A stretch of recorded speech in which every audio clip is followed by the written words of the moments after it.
of the Russia-Ukraine war today. On the third anniversary, Ukraine hosts European leaders as support from America fades. US versus Europe showdown over Ukraine looms at the United Nations. Miscreants launch attack on Bangladesh Air Force base. 1 killed and several have been injured in the attack on the Air Force base in Chittagong. Has law and order breakdown is now the new normal in Bangladesh.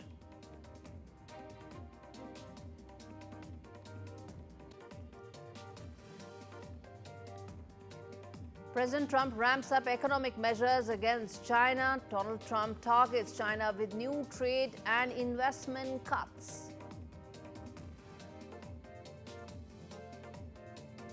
A big NDTV World exclusive with Google AI chief Pushmeet Kohli. DeepMind's Pushmeet Kohli talks about India's AI journey, says artificial intelligence will help unlock mysteries of nature and we need to leverage IT better.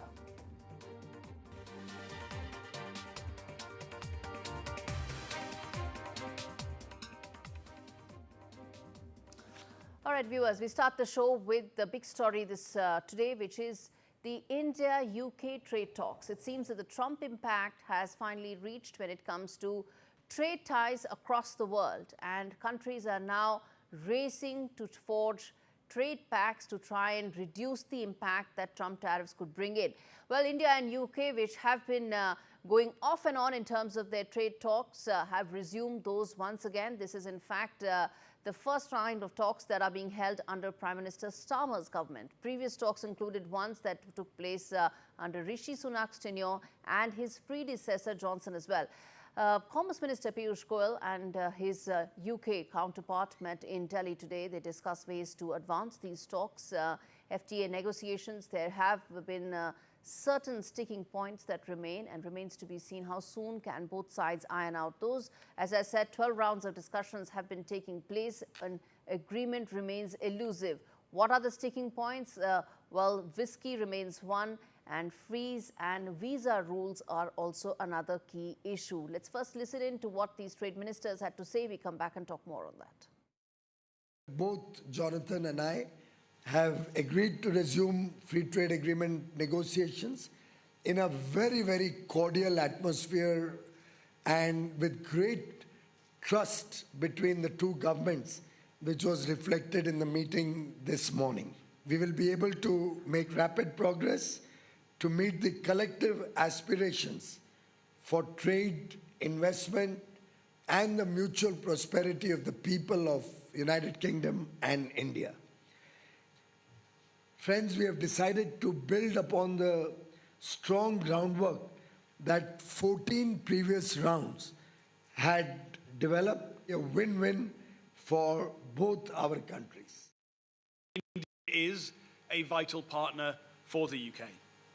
We are lucky to already have such a strong relationship with India, of course underpinned by the living bridge between our countries, the 1.7 million people with Indian heritage who call the UK their home.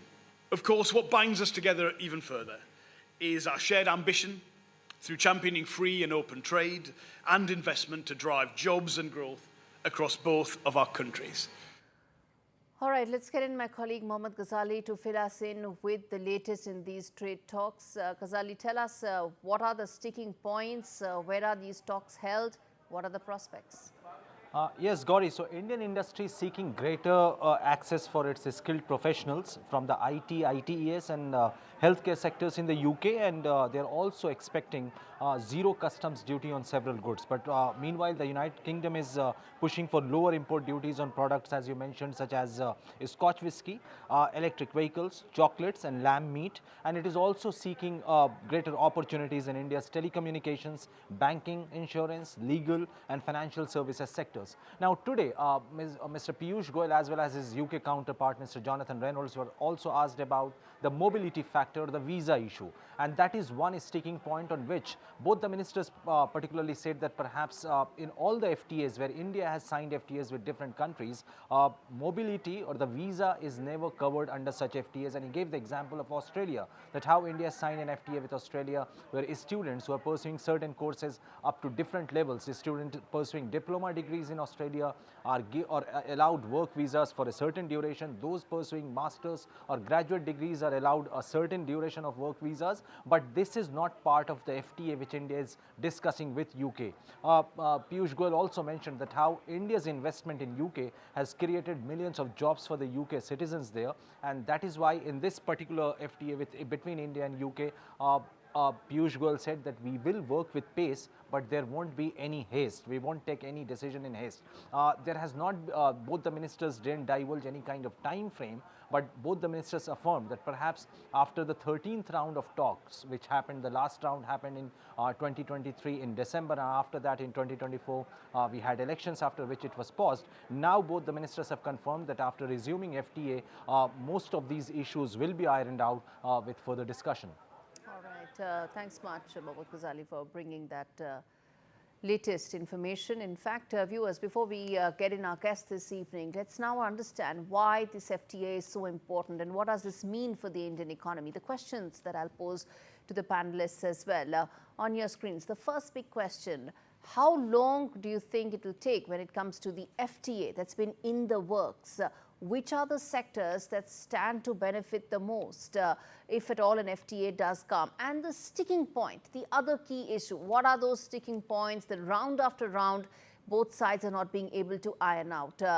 And is this a reflection of the times that the world is living in, which is that FTAs are going to be the need of the hour, given that Trump tariff threats are likely to remain and loom large over countries. All right, let's get in Gulzar Didwania, who's a partner and global trade advisory leader at Deloitte. And we also have Jasper Reed, who's an entrepreneur, joining me. Thank you so much, both of you gentlemen, for talking to me on what I think would really be extremely important in terms of how India approaches its trade policy going forward. Gulzar, let me start with you. In terms of, you saw the questions that we were posing in terms of why this is important. First of all, tell me the scope at which this will open up trade for India and UK if an FTA does go through. I think let's put things into perspective.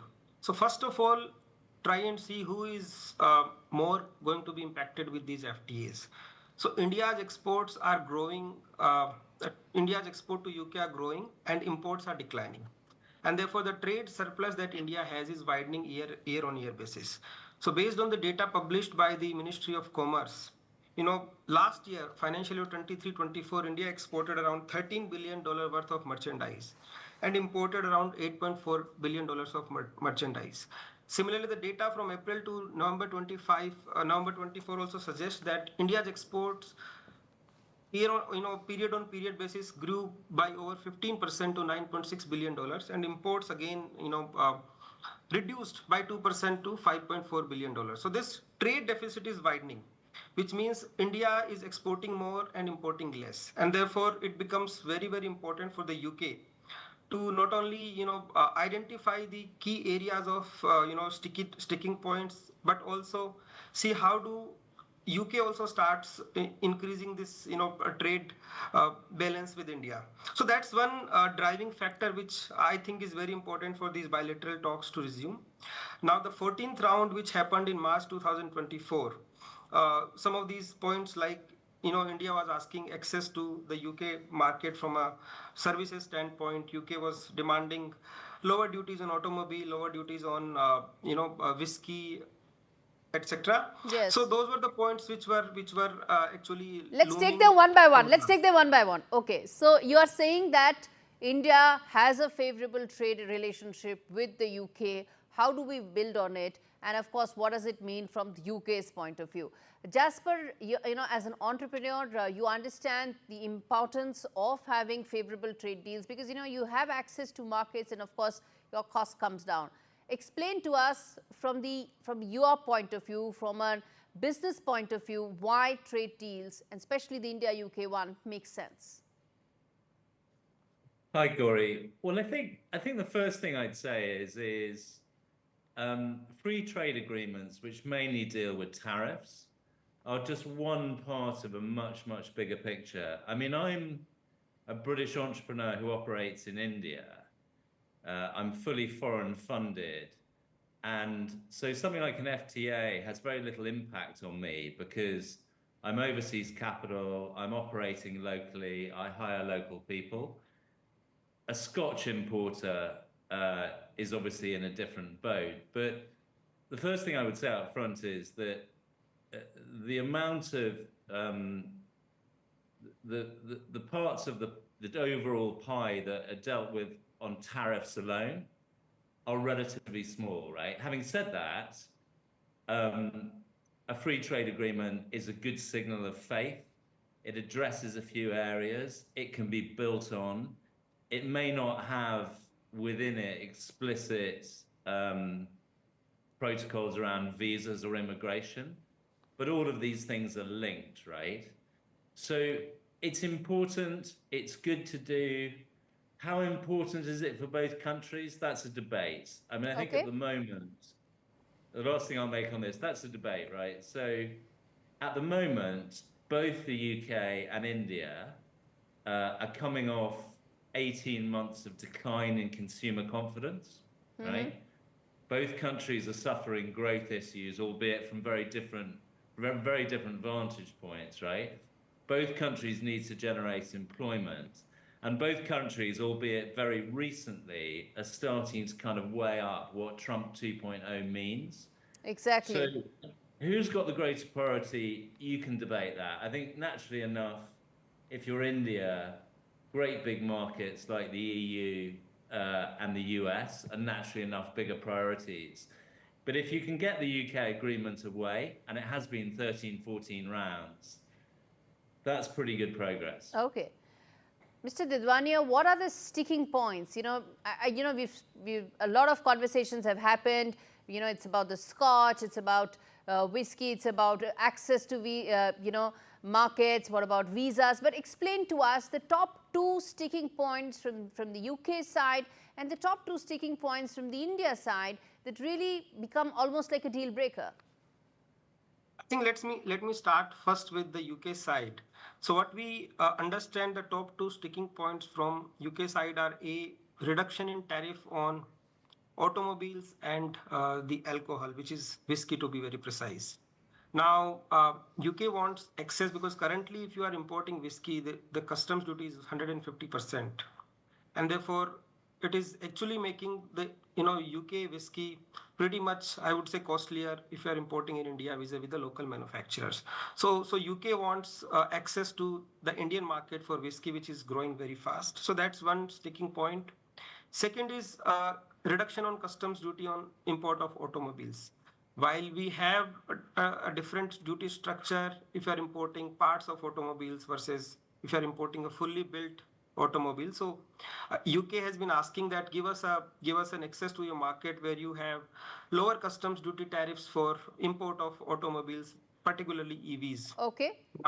Yeah, so these are the two sticking points from a UK standpoint. India, I think, by and large, while as we see the merchandise trade surplus is much more when India is exporting more than importing. Yes. So India is wanting access to professionals market in UK, so that there should be liberalized visa rules, liberalized employment rules. Indeed, for that's important. Indian professionals. Absolutely.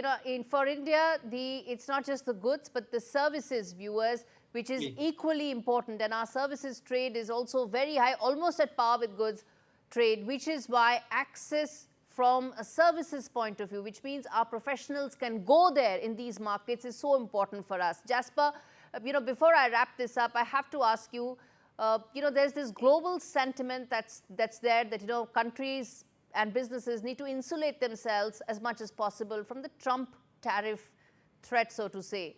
How do you see that impacting trade negotiations going forward? I think it's just too early to judge, frankly, Gaurie. Whether what's going on at the moment is is just the new US administration signaling, using their bargaining power, you know, changing the conversation, or whether it turns into something. I think we have to wait and see. I mean, if you look at the UK-India bilateral relationship, I think the 13, 14 rounds, I don't think they'll be hugely affected at this stage by what's going on in the US.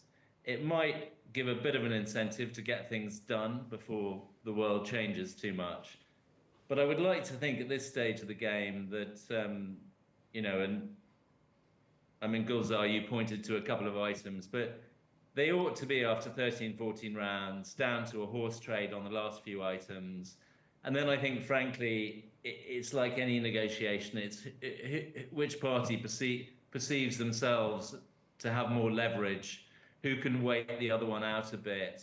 Just briefly on the point about services, I think we'll talk about this another time, but you know, the UK ultimately over the last couple of generations has become much more of a services economy than a product economy. Indeed. And making progress in banking, legal services, etc., onshore in India will be a top priority. All right, Jasper Gulzar, thanks much for speaking to me on India Global. I guess the fact is that it is the third Prime Minister from the UK side who is taking the FTA talks forward. There is a global sentiment and a push factor that is making countries come together to thrash out a trade deal. It makes a lot of sense for the UK. The trade delegation is on record saying that who wouldn't want to be having a pact with the world's fourth largest economy. So there's everything going for it. Let's see how soon it happens. On that note, we slip into a very short break. We come back with more news on the other side. Stay with us.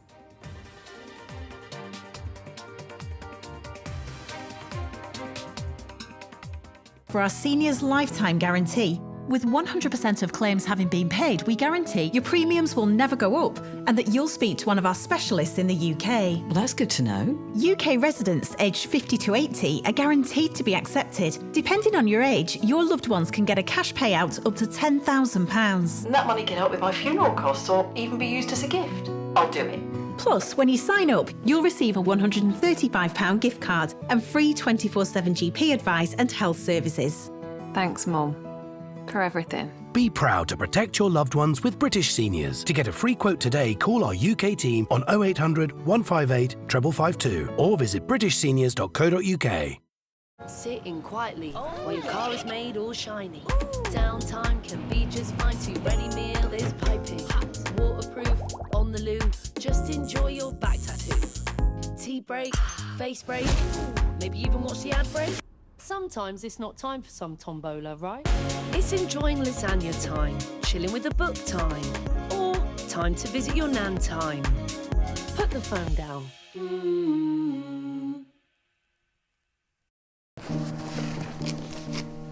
I'll fix him, love. Poor pet. Just shows you never know what's going to happen. Which reminds me, I need to protect the life we've built. That's why I'm looking into Smart Family Life Insurance. Hi, I'd like a quick quote, please. OK, you can choose a benefit amount up to £750,000, depending on your age.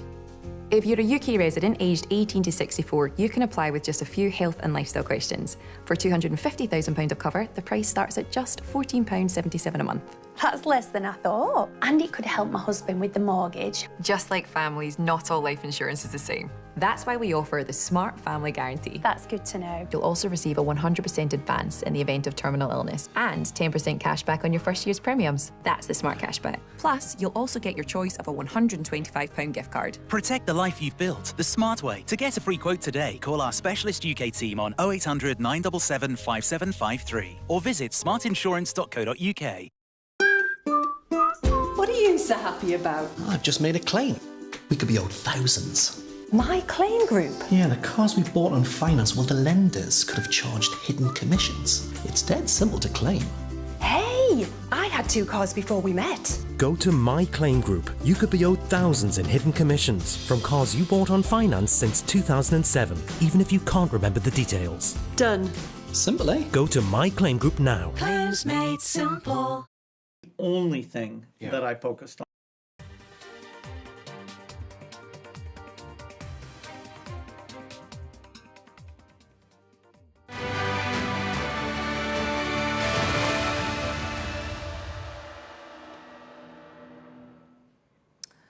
Now, as the world marks the 3 years of the Russia-Ukraine war, dozen leaders from Europe and Canada visited Ukraine's capital, Kiev, to mark the third anniversary of the country's war with Russia, in well show of support in solidarity with Kiev amidst a deepening uncertainty about the Trump administration's commitment when it comes to how it wants to address this issue. Along 3 years of Russia-Ukraine war, well, a lot seems to have changed, but what hasn't is the fact that there is now a peace momentum that has in fact developed. Take a look at some of these sound bites that have come in through the day. Цей рік повинен стати роком початку реального надійного миру. Путін не подарує нам цей мир, не віддасть його в обмін на щось. Ми маємо здобути мир силою, мудрістю і єдністю, нашою з вами співпрацею. Про мир неможливо просто оголосити за одну годину, неможливо оголосити за один день сьогодні, завтра, післязавтра. На жаль, така реальність. All right, turning focus now to the Trump administration's efforts to ramp up its actions against China, implementing a series of measures targeting investment, trade and other key areas, heightening concerns that tensions between the U.S. and its top economic rival could in fact escalate. President Trump has issued a memorandum instructing a key government committee to limit Chinese investments in critical American sectors that includes technology and energy. Remember, already there is a chip war that has been underway between the U.S. and China. President Biden, in fact, most of his term he spent in upping the ante as far as ensuring that U.S. can limit access of China to chips and other important technological areas. Well, the administration under Donald Trump is now urging Mexico to impose tariffs on Chinese imports, a move prompted by Chinese firms shifting production to the U.S.'s southern neighbor to bypass tariffs that have been imposed during President Trump's earlier term.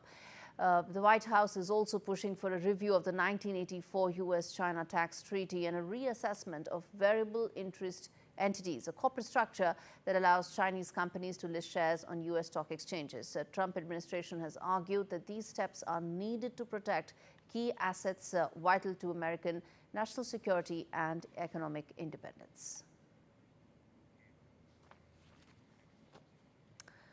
All right, turning attention back home in a move to promote India's tourism and soft power, Foreign Minister Jaishankar led a delegation of diplomats from 60 nations to Assam, where they visited the Sarnath archaeological site and Kaziranga National Park. The visit took place ahead of the Advantage Assam Summit, which will be held in Guwahati from the 25th of February. Prime Minister Modi will arrive in Guwahati today, in fact, in the evening, and witness the Mega Jhumar performance at the stadium in Saru Sajai. Over 6,000, I beg your pardon, over 8,600 artists from 800 tea gardens across the state will perform this traditional dance, and the focus of the state government will be to highlight the peaceful atmosphere in the region so that countries which have travel advisory against the state are convinced to withdraw it. My colleague Ratnadeep Chaudhary gets you this report from there. Prime Minister Narendra Modi is on a two-day visit to Assam, where this evening he has witnessed the Jhumur dance performance by over 8,000 Jhumur dance performers from the tea gardens of Assam. The Jhumur is the main traditional dance of the tea tribe communities in Assam who live in the 800 plus tea gardens of Assam, and in this way Prime Minister Narendra Modi, along with dignitaries, diplomats of several countries, union ministers, including Union External Affairs Minister Jaishankar, has been witness to celebrations of 200 years of the tea industry, the Assam tea, which is famous across the world, and the Jhumur dance, which used to be performed in the tea gardens for years together, finally got a stage. In fact, these people who work in the tea gardens are also important when it comes to the elections in Assam. And remember, the elections are in Assam are next year. However, Prime Minister would be also inaugurating Advantage Assam, Assam's Infrastructure and Investment Summit. This is the second edition of Advantage Assam, and this time, this business summit, this investment summit is going to be a mega event, given the fact that not only Prime Minister but several key ministers of the Modi government and some of the heads of state, also heads of missions of different countries in India. Many countries, right from Bhutan, Thailand, Malaysia, United Kingdom, Australia, Singapore, and many others are partners to this event. And the state government is expecting a memorandum of understanding to be signed of more than 1 lakh crores. Also, this infrastructure and investment summit would look into not only promoting Assam as the next destination for semiconductor industry in the country, but also look at tourism, MSME, making Assam a destination for a defense corridor. All right, on that note, we slip into a quick break. We come back on the other side with lots more. Stay with us.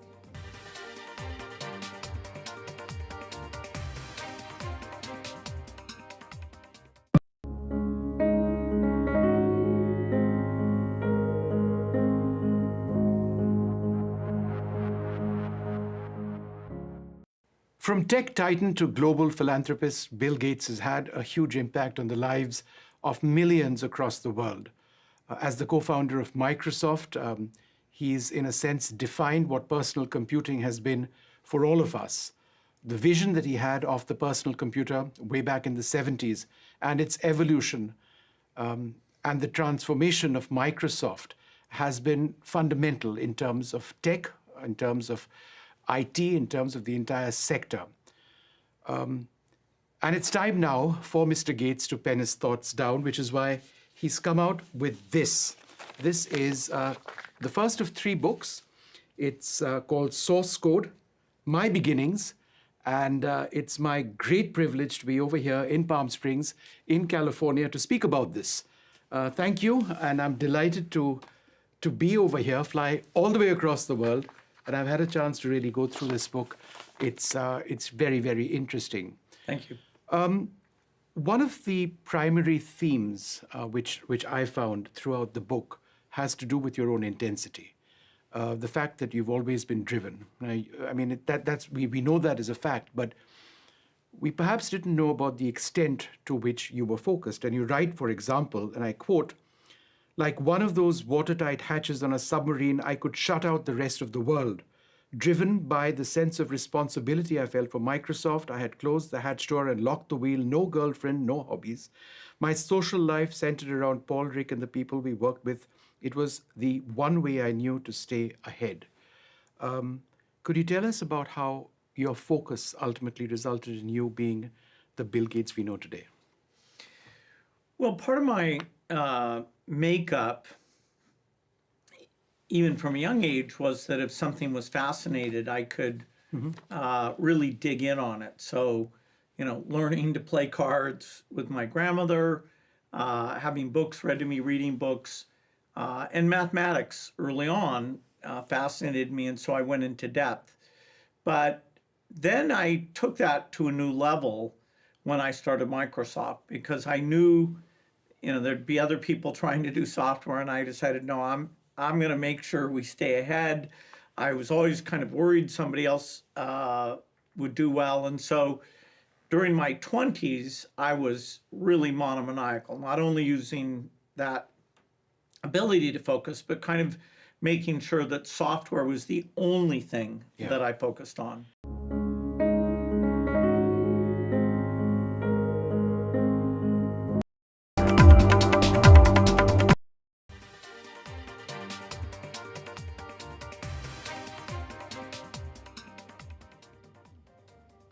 Welcome back. You're watching India Global with me, Gaurie Dwivedi. We now turn our attention to Bangladesh, where miscreants have launched an attack on the Air Force base in Bangladesh.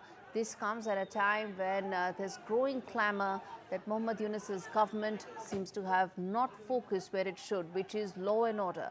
Remember, there's been a complete collapse of law and order as well as administrative machinery in Bangladesh in the last 6 months, ever since 5th of August, when the student revolution started. But since then, what Bangladesh has been focusing on is trying to, in fact, double down on its relationship with Pakistan, interestingly. So as I said, viewers, there are 2 things that are happening simultaneously. One, on your screens, you see are those images that once again bring to light about law and order being under serious jeopardy in Bangladesh. And on the other side of the screen, you can see where the focus of Mohammad Yunus's government is, which is to forge ties with Pakistan, whether it is the defense ties or trade ties or cultural ties. And in fact, that's the big question that we are putting today on India Global in terms of the Bangladesh-Pakistan nexus. What is happening there? The first question that we are asking is, from trade to military, why there is a complete change, a complete 360-degree change in Bangladesh's ties with Pakistan. What does it mean? What's the approach suggesting? The second key question is that the military cooperation that Pakistan and Bangladesh are now doubling down on, what is the impact of this on India? And the third question that we are asking is, why have they suddenly elevated their ties? As I said, the focus should be on security. Focus should be on law and order. Why is the focus on elevating ties with Pakistan when it comes to Mohammad Yunus? And lastly, is Bangladesh looking to induct Pakistan's JF-17s? What does that mean for India? And how do we put these things into context? Let's get in our guest joining me this evening, Mohammad Kamruzan, who's joining me from Dhaka, and Ayanjit Sen from Delhi. Okay, let's quickly first get in Mohammad Kamruzan on what's really unfolding right now in Dhaka.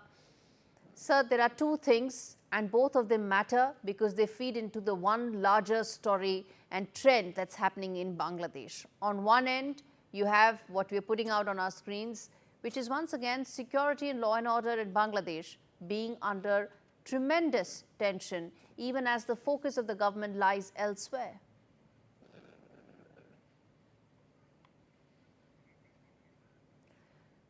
Mr. Mohammed? Yes, I can hear you. Do you hear me? Yeah, I can hear you now. So, please tell your question. Okay, my question is very simple, which is that why is there suddenly a huge focus on building ties with Pakistan, from defense to trade to culture to education? It's all about doubling down with partnership with Pakistan. Actually, thank you very much for connecting me and for this question. Actually, you know that Bangladesh's foreign policy is friendship to all and malice to none.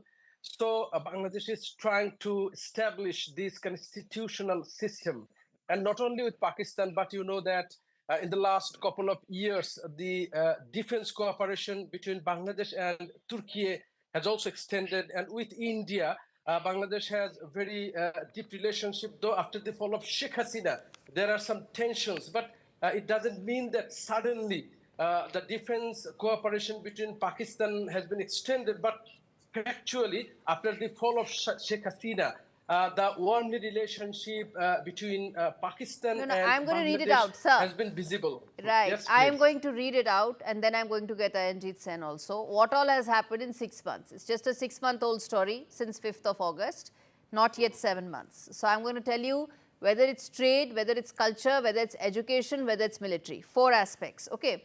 Very quickly. Now, when you say what has happened in terms of cultural ties, suddenly you have Pakistani Qawwali singer actually performing twice in Dhaka. Then it comes to trade, there are 2 cargo ships at the Chittagong port that happened in November and December. Suddenly, it's just started out of the blue. Even though Pakistan hasn't formally apologized, by the way, for the genocide it conducted in Bangladesh. But that's something that the fight has to be done by Bangladeshis, not by anyone else. The bilateral trade between Pakistan and Bangladesh between August and December has increased by 27%, and both of them are trying to double down. The apex trade bodies of both of the countries have actually signed an MOU on the 13th of January to now start a joint business council. This was unheard of 6 months back. As I said, this is just the beginning of it. There were no direct flights, but now that isn't the case. There are direct flights going to be there. Bangladesh government has lifted all restrictions when it comes to security clearances for Pakistan. Pakistan has responded by waiving visa fees and security clearances there as well. Now, education, very interesting.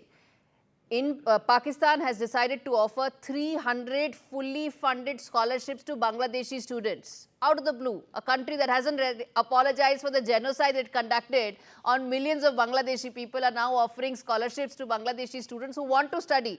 I can go on, but there are military cooperations. And last, as I said, the JF-17 Thunder fighter jet. So there is suddenly a lot of interest between Pakistan and Bangladesh to come together. Ayanjit Sen, how do you put this together? Thank you very much. You have read out details. Actually, yeah, I'll get Ayanjit and I'm going to come back to you. Yeah. Okay. I think as far as the relations between Bangladesh and Pakistan is concerned, of course, it's a fallout of the fall of Hasina, no doubt. And more importantly, it's not just limited to only education, culture, defense, of course, has happened. And, there was a big unit of the Bangladesh Navy, which went down to Karachi a month or two back. And all this is nothing but a show of solidarity between the two countries. But remember, it's not the country in Bangladesh in question.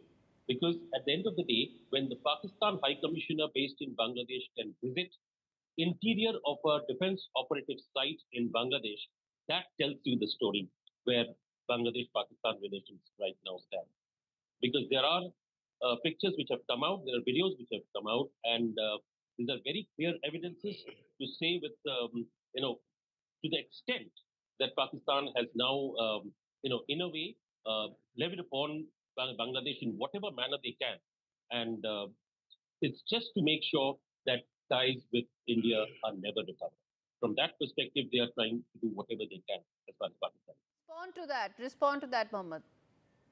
Yes, thank you very much. Actually, you know that there is a very popular revolution, and even the students who took part in that revolution. What has the revolution got to do with Pakistan-Bangladesh ties and the military drills? Please let me say something. I'm finishing.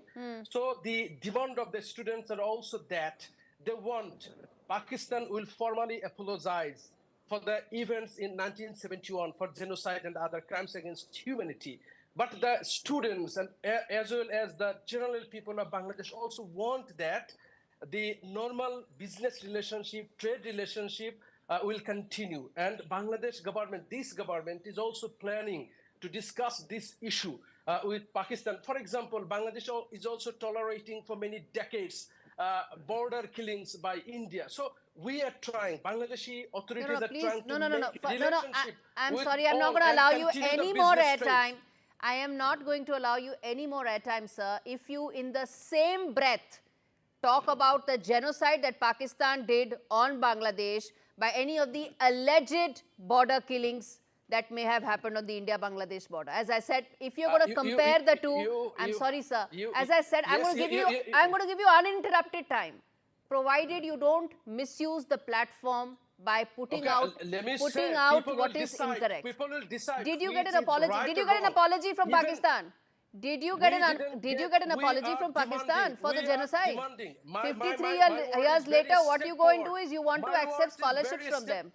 Please, if you don't let me say something, then no, I am not going to let you say. If you are going to misuse this platform, people will decide. It's not your responsibility to decide. No, I am saying you are misusing the platform by saying that the genocide that Pakistan conducted is the same as some of these alleged killings that you are saying. Are they the same? I said that Bangladeshi people want apology from Pakistan. So have you got one? Under discussion, but it doesn't mean that have you got one? Will be no trade. It doesn't mean have that you got the one? Normal trade, have you got an apology?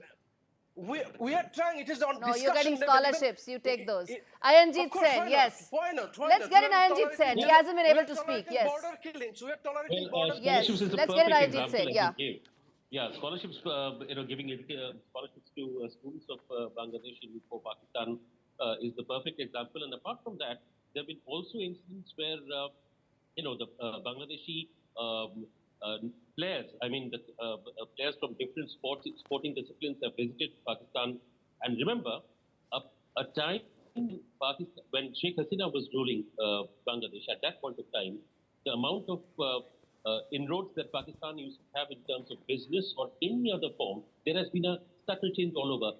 Can you just trample down millions of lives which were lost in 1971 and prior to that prior to the independence, and where the Pakistanis butchered the Bangladeshis left, right, center, killed, massacred, raped, everything happened. And the result is the government of, so-called interim government of Yunus goes ahead and makes all deals, whatever possible, to do with Pakistan. Exactly. In the assurance that Pakistan would be helping them in some way or the Exactly. other. But that's not going to happen at all, because things are going to change diplomatically and military-wise also. There would be some Exactly. Exactly.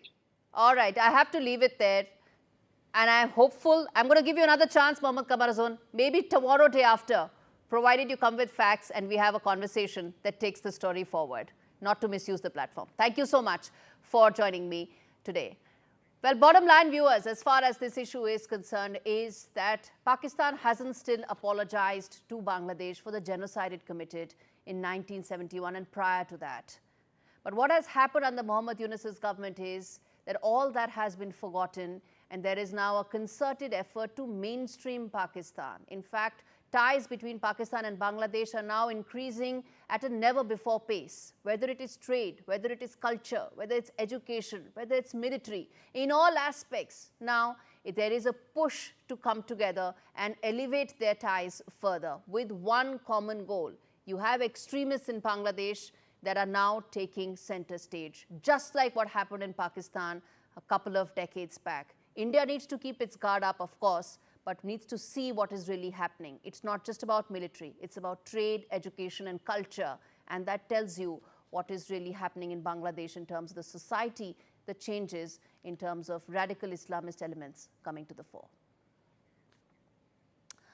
All right, shifting focus now to the other story that we are tracking well. It's the Global Investors Summit in Madhya Pradesh, where Prime Minister Modi was there. He was the chief guest. He inaugurated the summit in Bhopal and unveiled 18 policies of the government on industry, startups and much more. And during this event, he said the government will soon make Madhya Pradesh an investment hub, and said that India is in fact emerging as the top supply chain option for global aerospace firms. The two-day summit aims to showcase the state's vast investment potential and bring together global, domestic investors.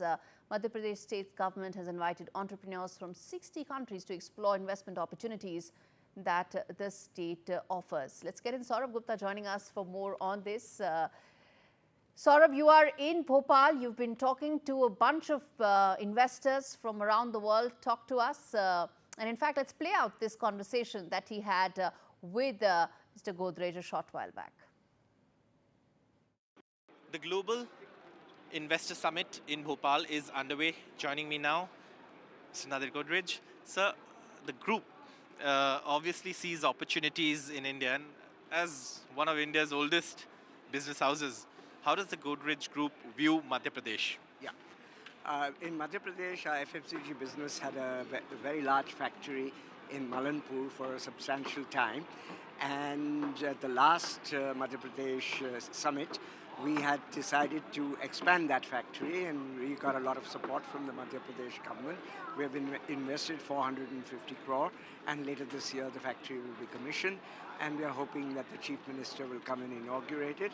And as this is likely to be very successful, we'll make further investments later. Other businesses like Godrej Properties is doing a development in Indore. Godrej Agrovet is present over here, and Godrej Capital is also expanding to Madhya Pradesh. All right, Saurabh's joining me for more on this. We played out a short conversation that you had with Mr. Godrej. Full of it is going to be available on our YouTube platform. Talk to us about how it's been like talking to global and domestic investors there.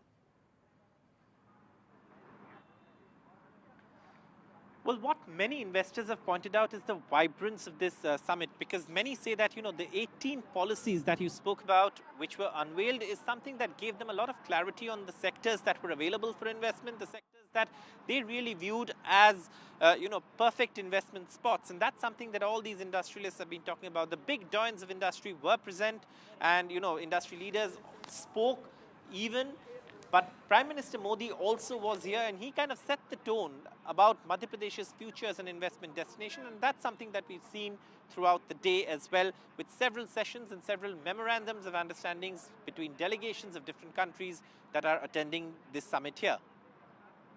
All right, Saurabh, we leave it there. Really appreciate you joining us live from Bhopal on the Investor Summit. Well, on that note, viewers, before we slip into a break, on the other side, and let me tell you, there is an exclusive conversation with Google DeepMind Vice President Pushmeet Kohli, who talks about artificial intelligence and India's journey to become a major AI hub. A slice of that conversation after this very short break.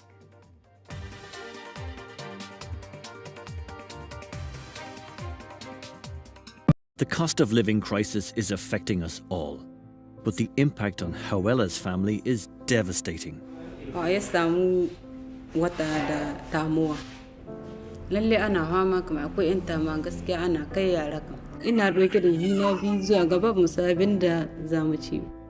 Hawela has done everything she can for baby Zenadiya, but her community already struggles with poverty. Now they face droughts, food shortages, soaring prices, and it's babies like Zenadiya who suffer the most. She's caught up in a worldwide child hunger crisis that is worsening by the day. This year, over 3 million mothers will lose a child to hunger. Will you help us get urgent food to a baby like Zenadiya? Please support our child hunger crisis appeal by giving £3 a month to Concern Worldwide. Concern supports emergency food programs in 20 countries. But as this crisis deepens, we urgently need to deliver more food supplies. Your £3 a month pays for 120 sachets of nutritious food. They're simple, inexpensive, and save babies' lives month after month. Please think of families like Hawela's. Text HELP NOW to 82727 or call 0800 035 3227. Support our child hunger crisis appeal today. Thank you. What are you so happy about? I've just made a claim. We could be owed thousands. My claim group. Yeah, the cars we bought on finance, well, the lenders could have charged hidden commissions. It's dead simple to claim. Hey, I had 2 cars before we met. Go to My Claim Group. You could be owed thousands in hidden commissions from cars you bought on finance since 2007, even if you can't remember the details. Done. Simple, eh? Go to My Claim Group now. Claims made simple. I like making sure I've got all the right tools for the job. And now that I'm 50, that means looking after the life I've built, protecting my lot if anything happened to me. That's why I decided to learn more about over 50s life insurance from Cover Today.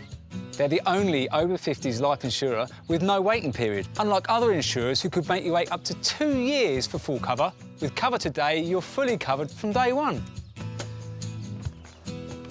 And you're covered for the whole of your life. Plus, unlike other things in life, the price never goes up. Learning more couldn't be simpler. Go online or talk to their friendly UK team in just one phone call. Cover Today are the only over 50s life insurer with no waiting period and no annoying trips to the doctors either. Plus, you get your choice of a £125 gift card. Cover Today has given me genuine peace of mind. And now that's done, I can get on with something much more interesting. To find out more about Cover Today, call our friendly UK team on 0808 143 4733 or visit covertoday.co.uk.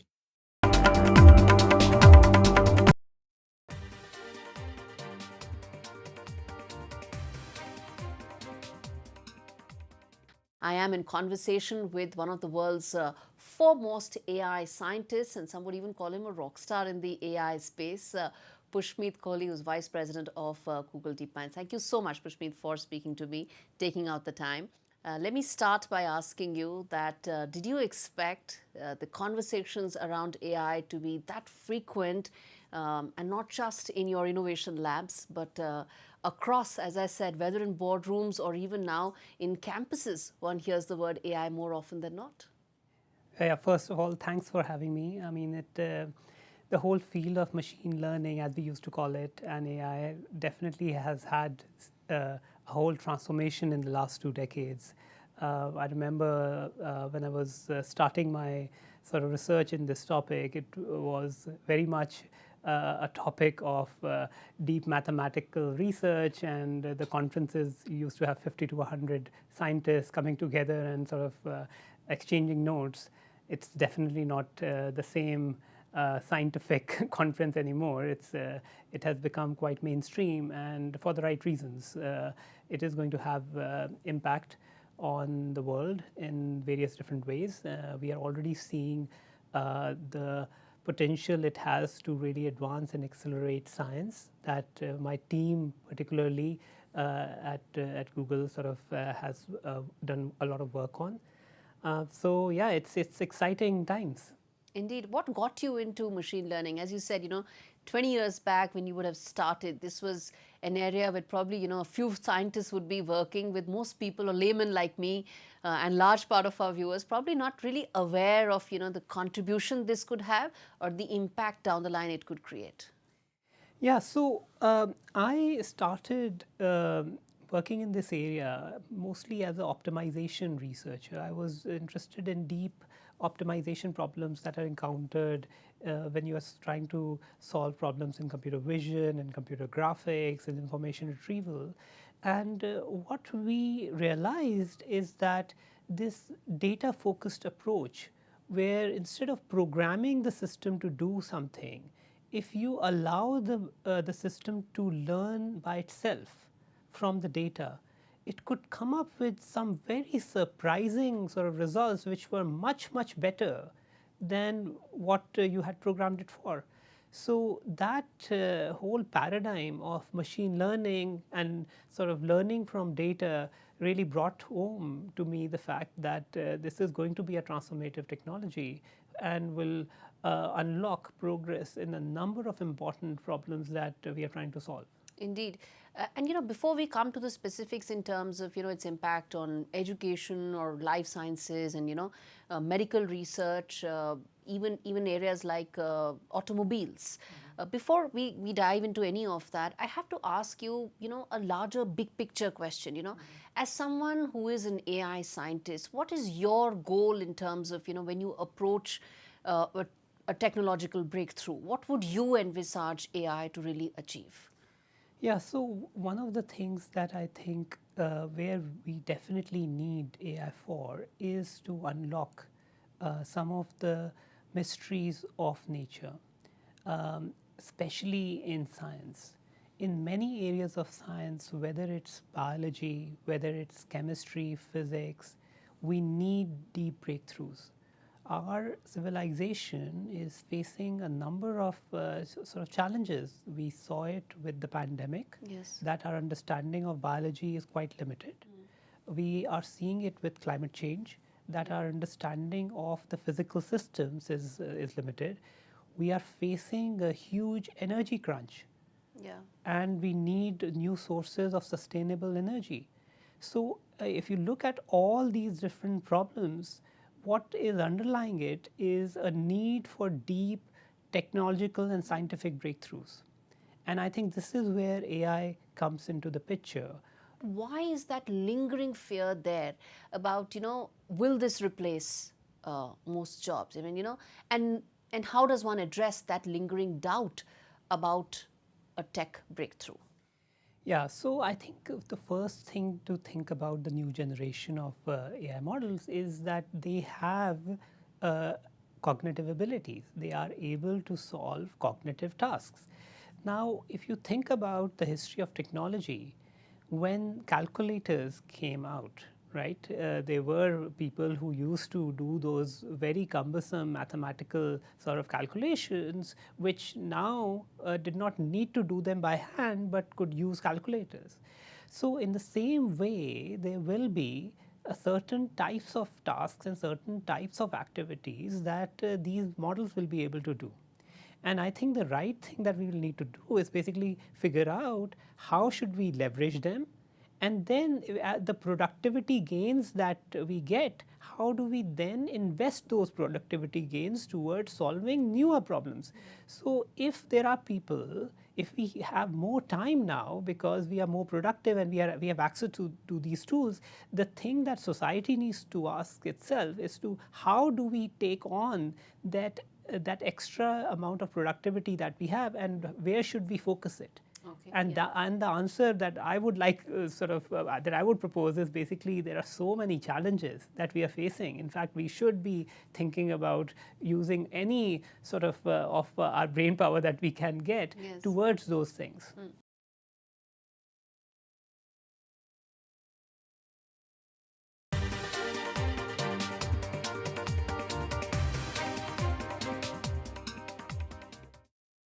In People's Postcode Lottery's March draws, you could win a share of £15.6 million. For the chance to win, sign up before midnight on the 28th of February. Who doesn't love a good deal? Meal deals. Be rude not to deals. Seal deals? Or a bit of deal or no deal? We've got free-to-play deals with no deposit required. And up to £1,000 to be won every day. Get that good deal feeling only at Tombola. With retirement round the corner, I want to spend more time with my family and less time worrying about the numbers.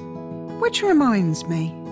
Welcome to British Seniors, the UK's #1 rated provider of over 50s life insurance. Hi, I'd like a quick quote. No problem. We're proud to offer our seniors lifetime guarantee. With 100% of claims having been paid, we guarantee your premiums will never go up and that you'll speak to one of our specialists in the UK. UK residents aged 50 to 80 are guaranteed to be accepted.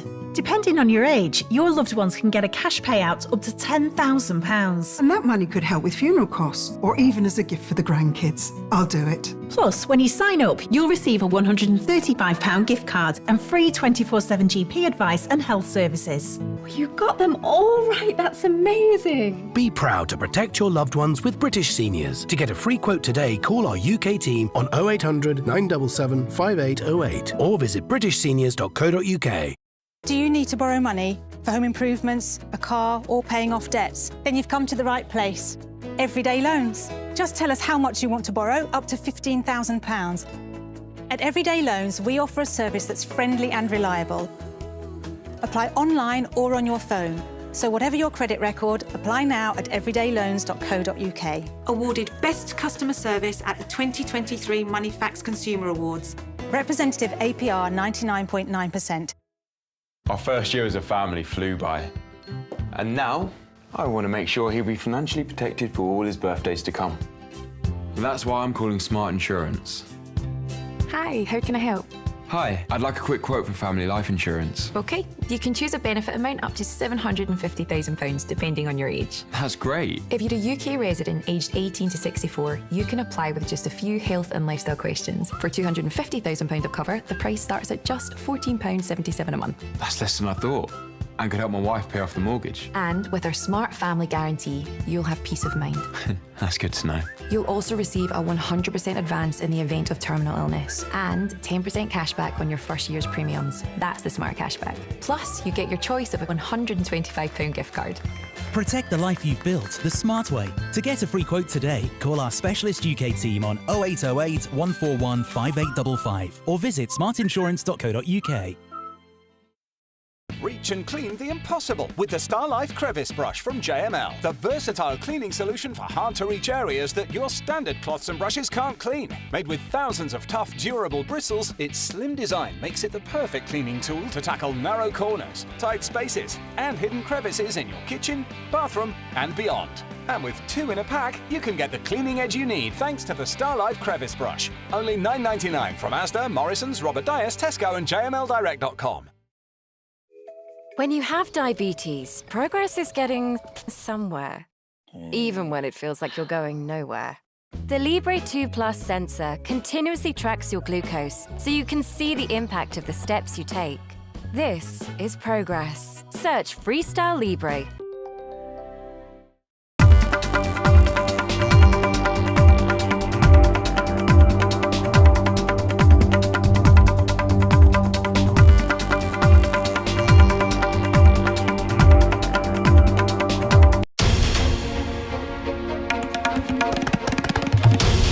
This is NDTV, and you're watching NDTV 24/7.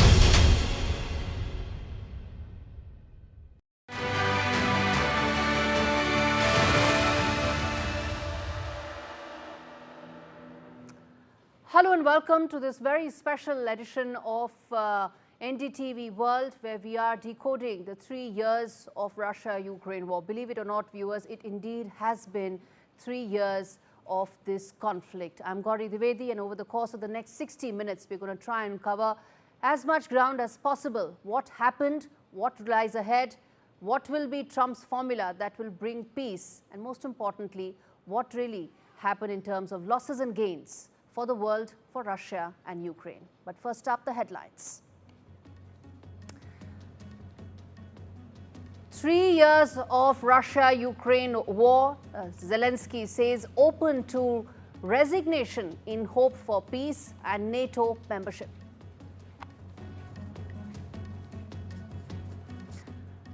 Russia says it wants a long-term Ukraine peace deal. Russia says that it's not in favor of any quick US-backed ceasefire solutions.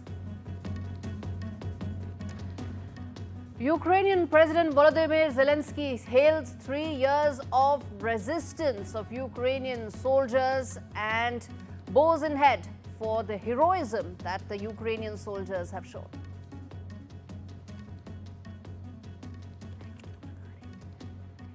India's consistent approach on Russia-Ukraine conflict. India says that dialogue and diplomacy is the only way forward to address this.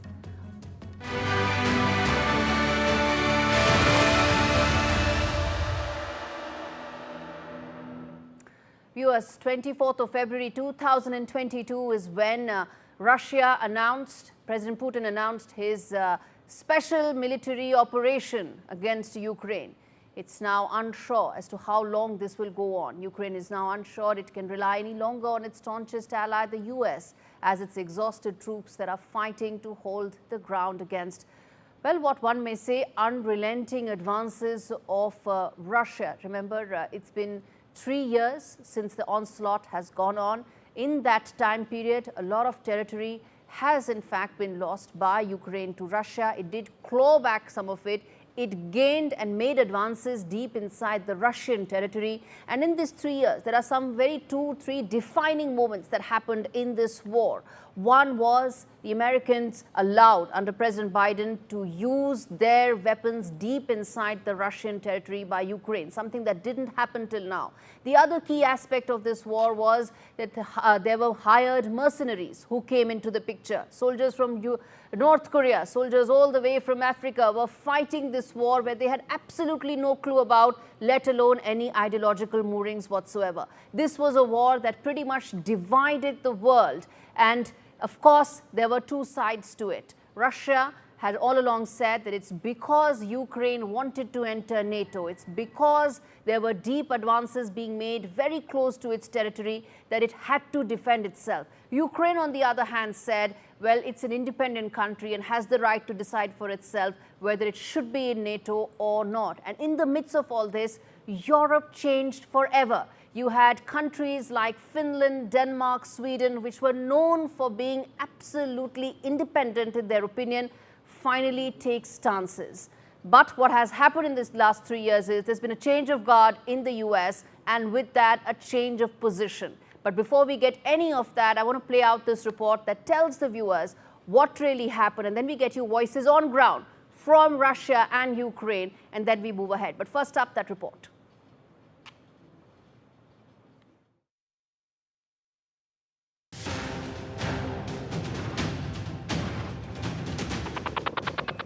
A dictator without elections. He's not going to have a country left. Got to move. 3 years into the war, Ukraine's fight has taken a dark turn. Zelensky, once a symbol of resistance, celebrated by the West, is now under attack. President Donald Trump's return to the White House has upended everything. The US, once Kyiv's staunch ally, has turned its back, signaling a potential shift towards Russia, once a global pariah. Trump's America First mantra, now focused on ending the war, has ignited chaos. He refuses to have elections. It's low in the real Ukrainian polls. I mean, how can you be high with every city is being demolished? It's hard to be high. Somebody said, oh, no, his polls are good. Give me a break. Every city is being demolished. They look like a demolition site, every single one of them. And the only thing he was really good at was playing Joe Biden like a fiddle. He played him like a fiddle. That's an expression we use, Yasser, to say that he's pretty easy. A dictator without elections. Zelensky better move fast or he's not going to have a country left. Got to move fast. Президент Трамп з великою повагою до нього відносимося як до лідера народу, який ми дуже поважаємо, американський народ, який нас постійно підтримує. На жаль, живе в цьому дезінформаційному просторі. Europe's one solid backing of Ukraine is now a distant memory. Leaders like German Chancellor Scholz and UK Prime Minister Keir Starmer are sidelined, leaving NATO fractured and vulnerable. Zelensky's position crumbling. Internal corruption scandals, fading NATO hopes, and the US retreating have left Zelensky in a desperate fight. The war's toll devastating. Cities reduced to rubble, civilians caught in the chaos, and international fighters on both sides, further complicating the battlefield. As Russia pushes forward, the question isn't if Ukraine can hold, it's how long can it last. With Russian advances and relentless missile strikes, the future is uncertain, and the death toll continues to rise. The world watches, but will it be too late to stop the bleeding?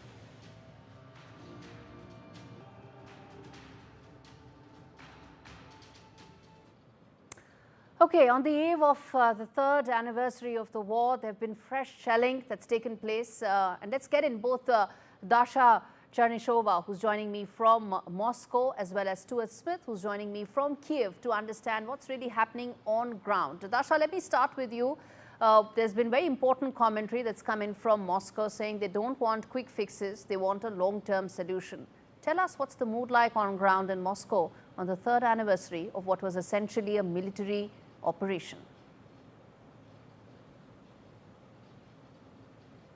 Yes, indeed, among the Russian establishment, the politicians, there is a very clear understanding that time for the negotiations is here and those talks are now beginning, but also the outcome of those talks is quite uncertain. What Moscow is pushing for is to address the so-called root causes of this conflict in Ukraine, and with regard to that, the Russian officials have explained many times that this is the stance of Ukraine when it comes to any sort of military blocks. So Russia is concerned about any possibility of Ukraine being further dragged into the NATO orbit, and Moscow wants this issue to be addressed and some sort of legal guarantees that would prevent that from happening. Another thing that we can certainly understand from the Russian side is that in the negotiations they had with the American side last week in Saudi Arabia, they have not heard any plan from the Trump administration with regards to the Ukraine settlement. So this is still the work to be done.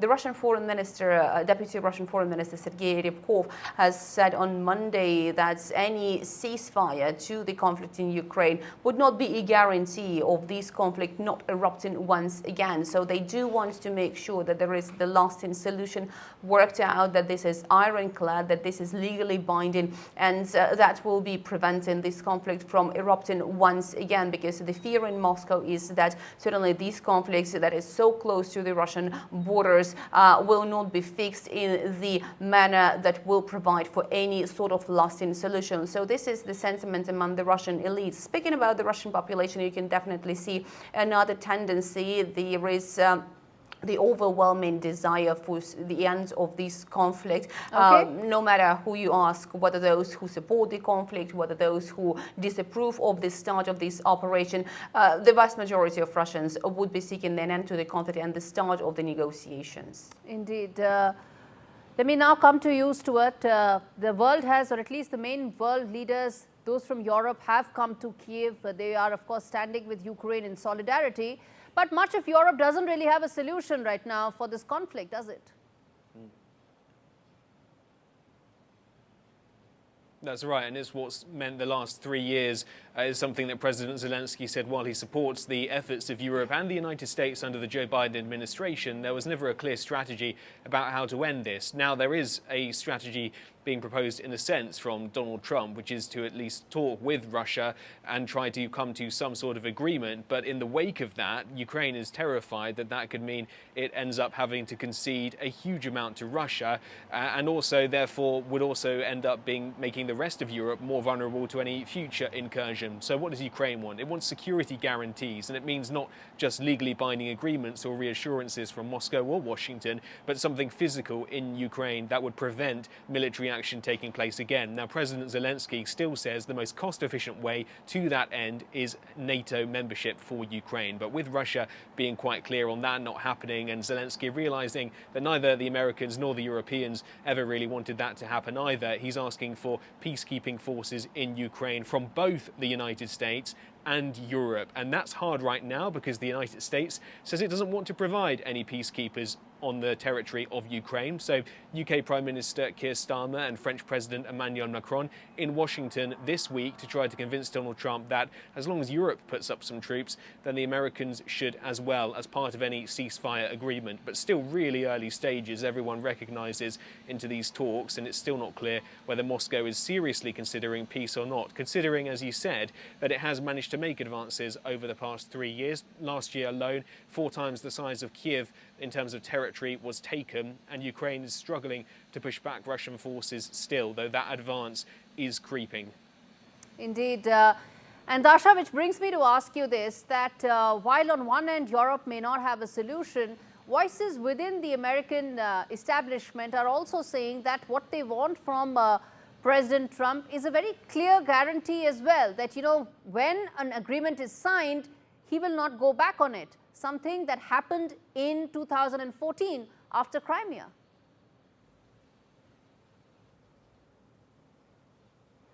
Well, in Russia, there is the understanding that there will have to be some sort of arrangement that will be using the balance of interest. And that's, again, according to the Deputy Foreign Minister, Sergei Ryabkov.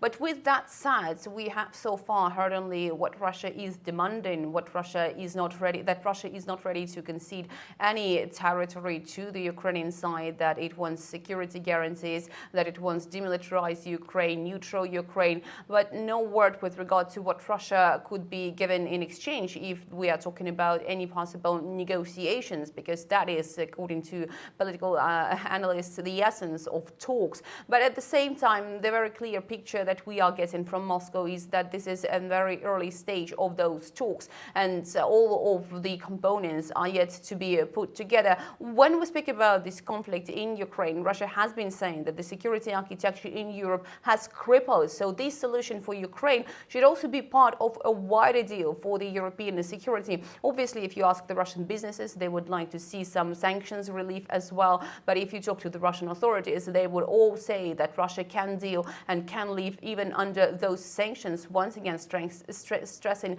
that the Russian economy has been showing not only the signs of resilience, but also the growth of over 4% over the course of the past years. So not only in Russia, there is a sense that Russia can go on with this conflict, and it is the desire on the Western side to bring this conflict to an end that is needed. Okay, so appreciate Dasha and Stuart for joining me.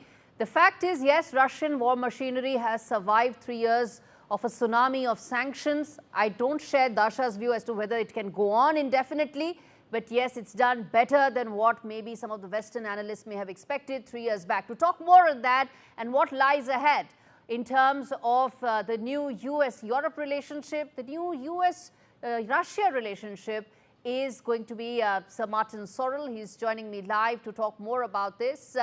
And before I deep dive into it, sir, you're a man of advertising, you're a man of PR, you understand the importance of taking those timely breaks. Stay with me, I'm going to be back in just a minute with this commercial break.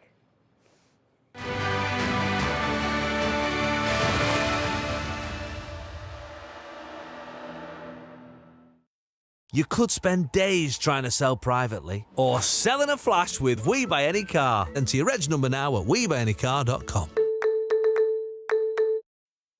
I'm a simple man, but now I'm in my 50s, things are getting a little more complicated.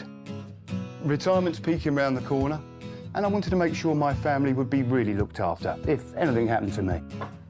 That's why I decided to learn more about over 50s life insurance from Cover Today. They're the only over 50s life insurer with no waiting period. Unlike other insurers who could make you wait up to 2 years, with Cover Today, you're fully covered from day one.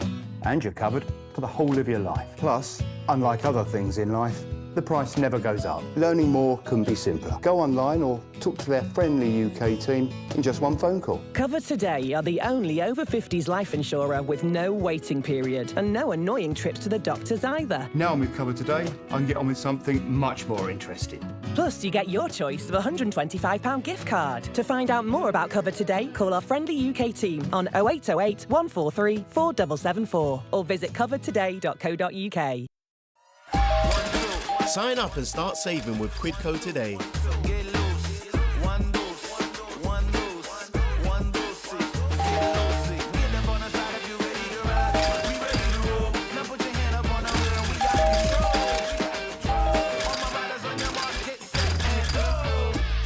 Get cashback every time you shop on over 5,000 brands. It always pays to Quidco.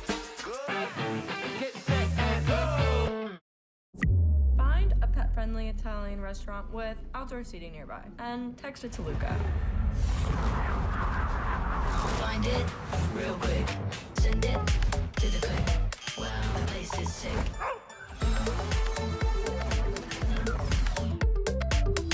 Get the Samsung Galaxy S25 Ultra with Galaxy AI for just $56.99 a month with club card prices. It pays to be connected. Search Tesco Mobile. Every little helps. Sitting quietly while your car is made all shiny. Downtime can be just fine too. Ready meal is piping hot. Waterproof on the loo. Just enjoy your back tattoo. Tea break, face break, maybe even watch the ad break. Sometimes it's not time for some tombola, right? It's enjoying lasagna time, chilling with a book time, or time to visit your nan time. Put the phone down.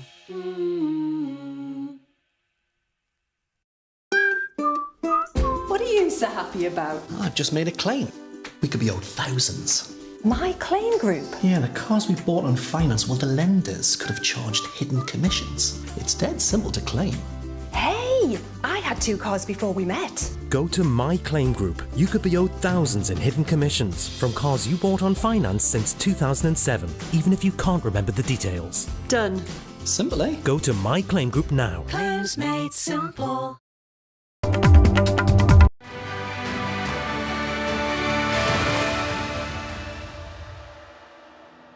Welcome back. You're watching our special edition of the 3 years of the Russia-Ukraine conflict. Joining me is Sir Martin Sorrell from London to talk about where do things stand.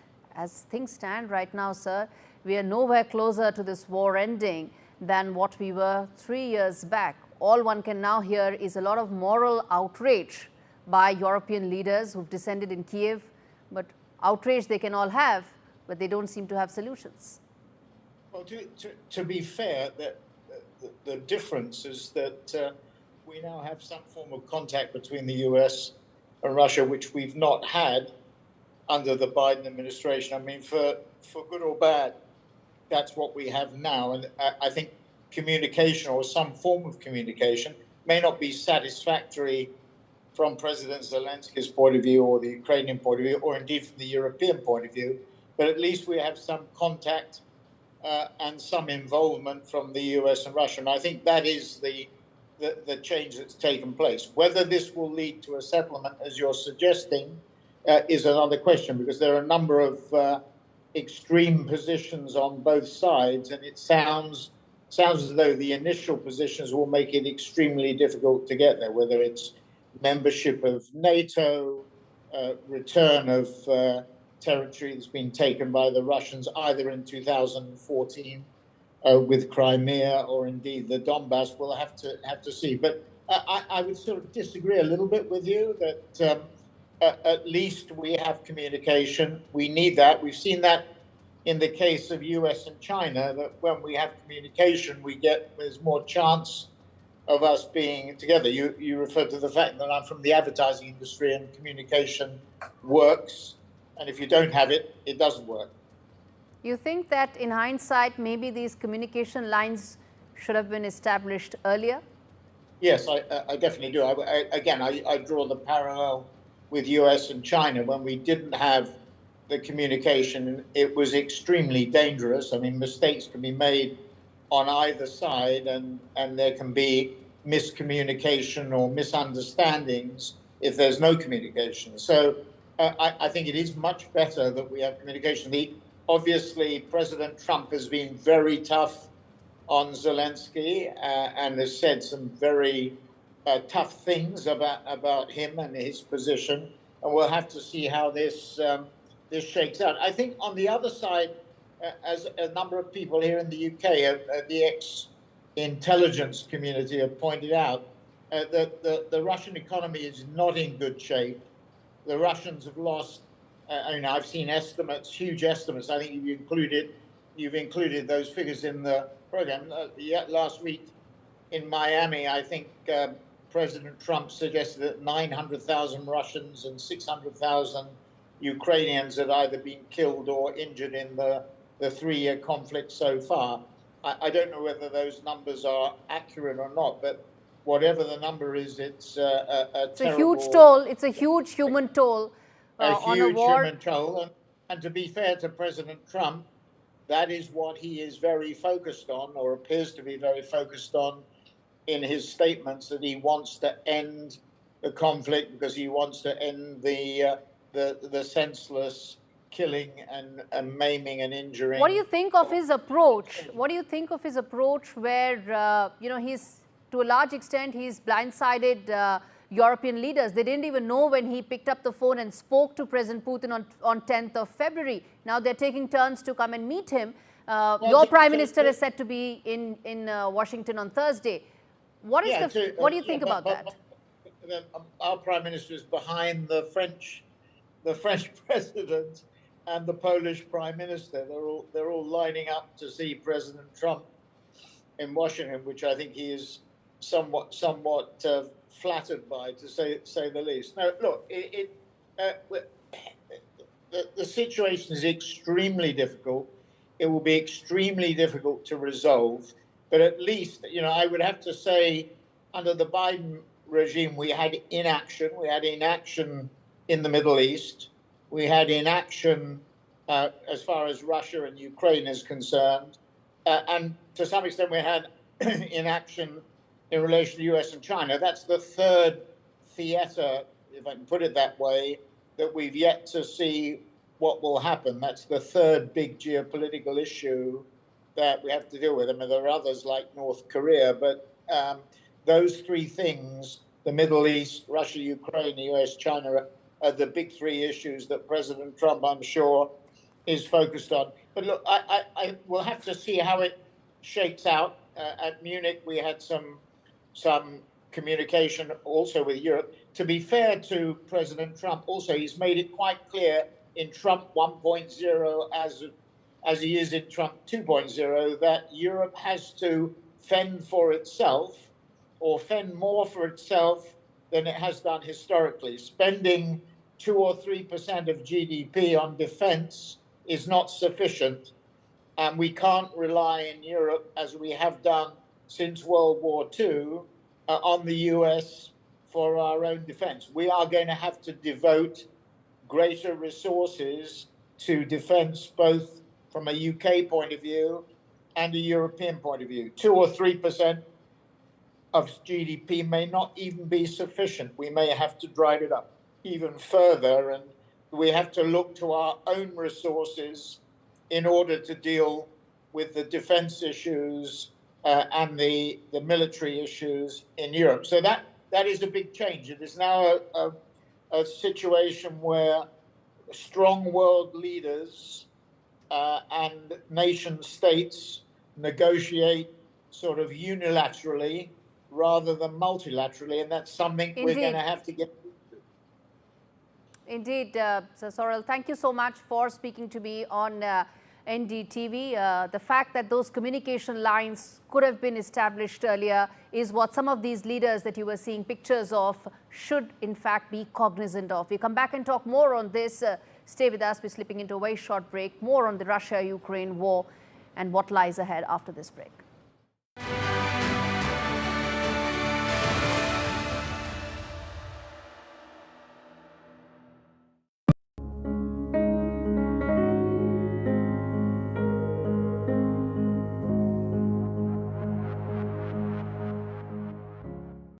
From tech titan to global philanthropist, Bill Gates has had a huge impact on the lives of millions across the world.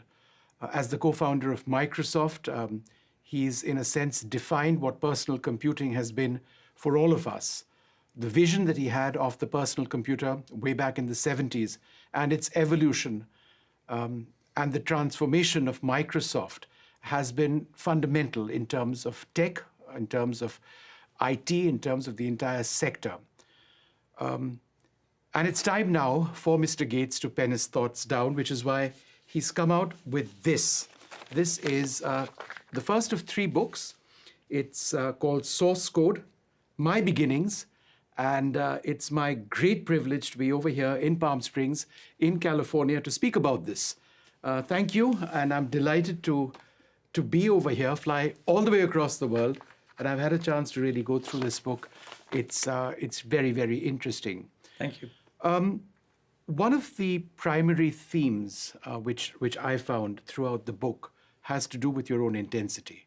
The fact that you've always been driven. I mean, we know that as a fact, but we perhaps didn't know about the extent to which you were focused. And you write, for example, and I quote, "Like one of those watertight hatches on a submarine, I could shut out the rest of the world.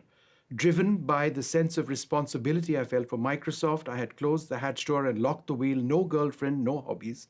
My social life centered around Paul, Rick, and the people we worked with.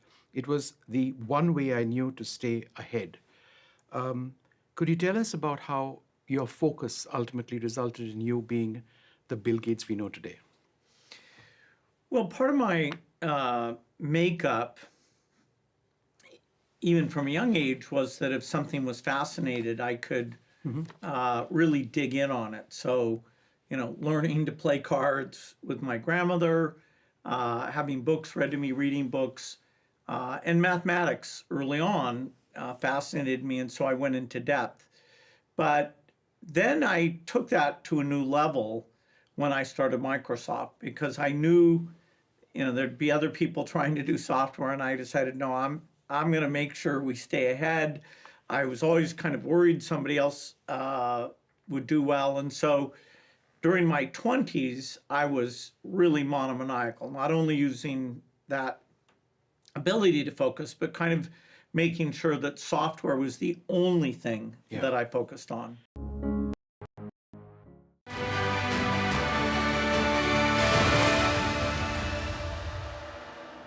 Welcome back. You're watching our special broadcast on the 3rd anniversary of what is turning out to be the longest war in Europe since the Second World War. On your screens, viewers, are those live visuals coming in of European leaders who have descended in Kiev to, well, express their moral outrage, because at this stage, that's best what they can do. There are some experts who feel that the communication lines that President Trump has established with President Putin should have been done earlier, if for nothing else, but for the sake of thousands and thousands of people who've lost their lives on both sides, in Ukraine and in Russia. On your screens are some of those live visuals. That is the EU chief, Ursula von der Leyen, who's met Volodymyr Zelensky a short while back. Everybody has come to Kiev, but even as questions still remain.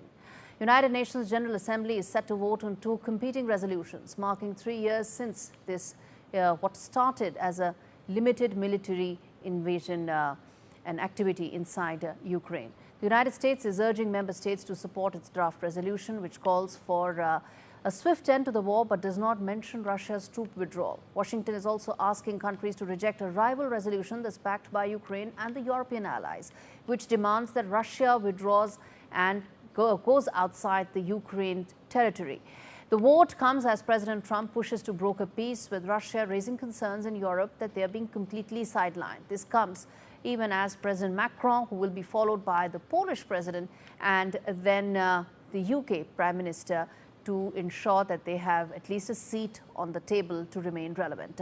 Let's quickly now get in guests joining me for this special discussion to talk more about it. I have with me Miss Victoria, who's joining me on the show. I also have Nicholas Nugent as well as Tatiana, who's joining me to talk more on this. In fact, Tatiana, let me start with you. As things stand right now, the more they change, the more they remain the same. Yes, we are talking about some sort of a peace momentum, that there may be some sort of a momentum towards a possible peace solution, but the fact is there is no peace.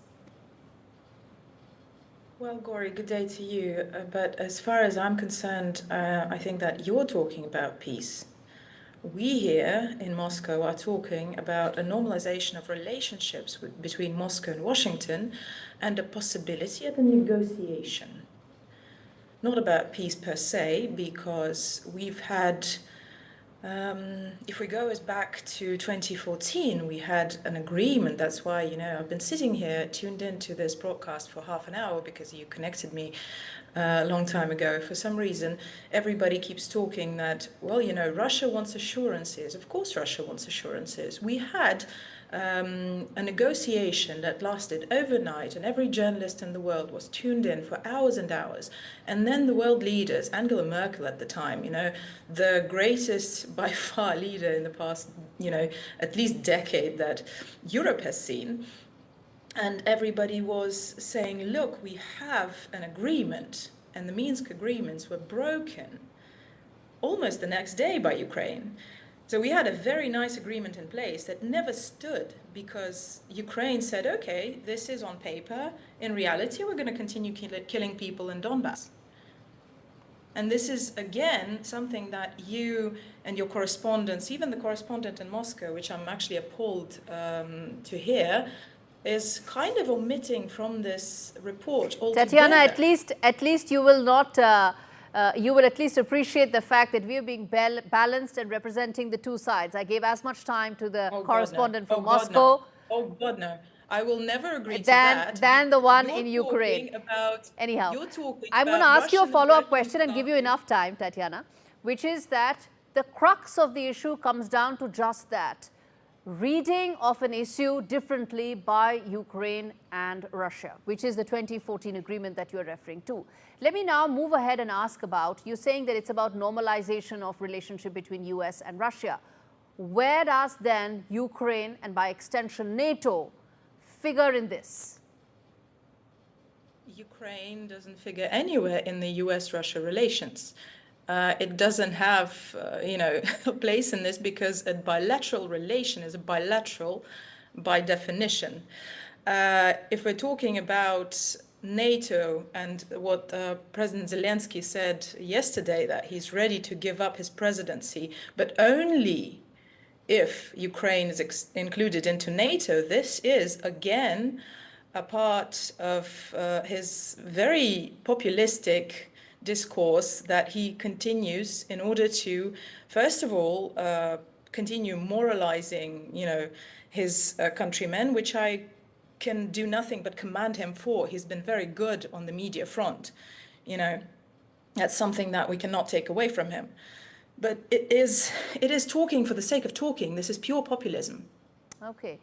Nicholas, respond to what Tatiana just said, which is that, well, at the end of the day, it's a bilateral relationship between America and Russia, something that whole of Europe is appalled over, something that Ukraine is not being able to digest because, they feel they should have a seat at the high table as well. They don't have one right now. But is this how this entire issue is now going to be dealt with between President Putin and President Trump?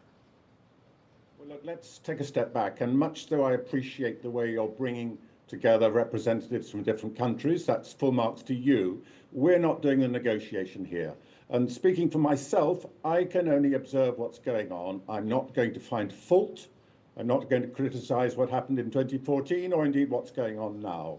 So if I look at what's going on now, I would agree with Tatiana that the positive side is that, and indeed Sir Martin Sorrell moments ago, the positive side is that Russia and America are talking in a way they haven't been talking for quite a long time. And that surely must be a prerequisite for any advance towards peace.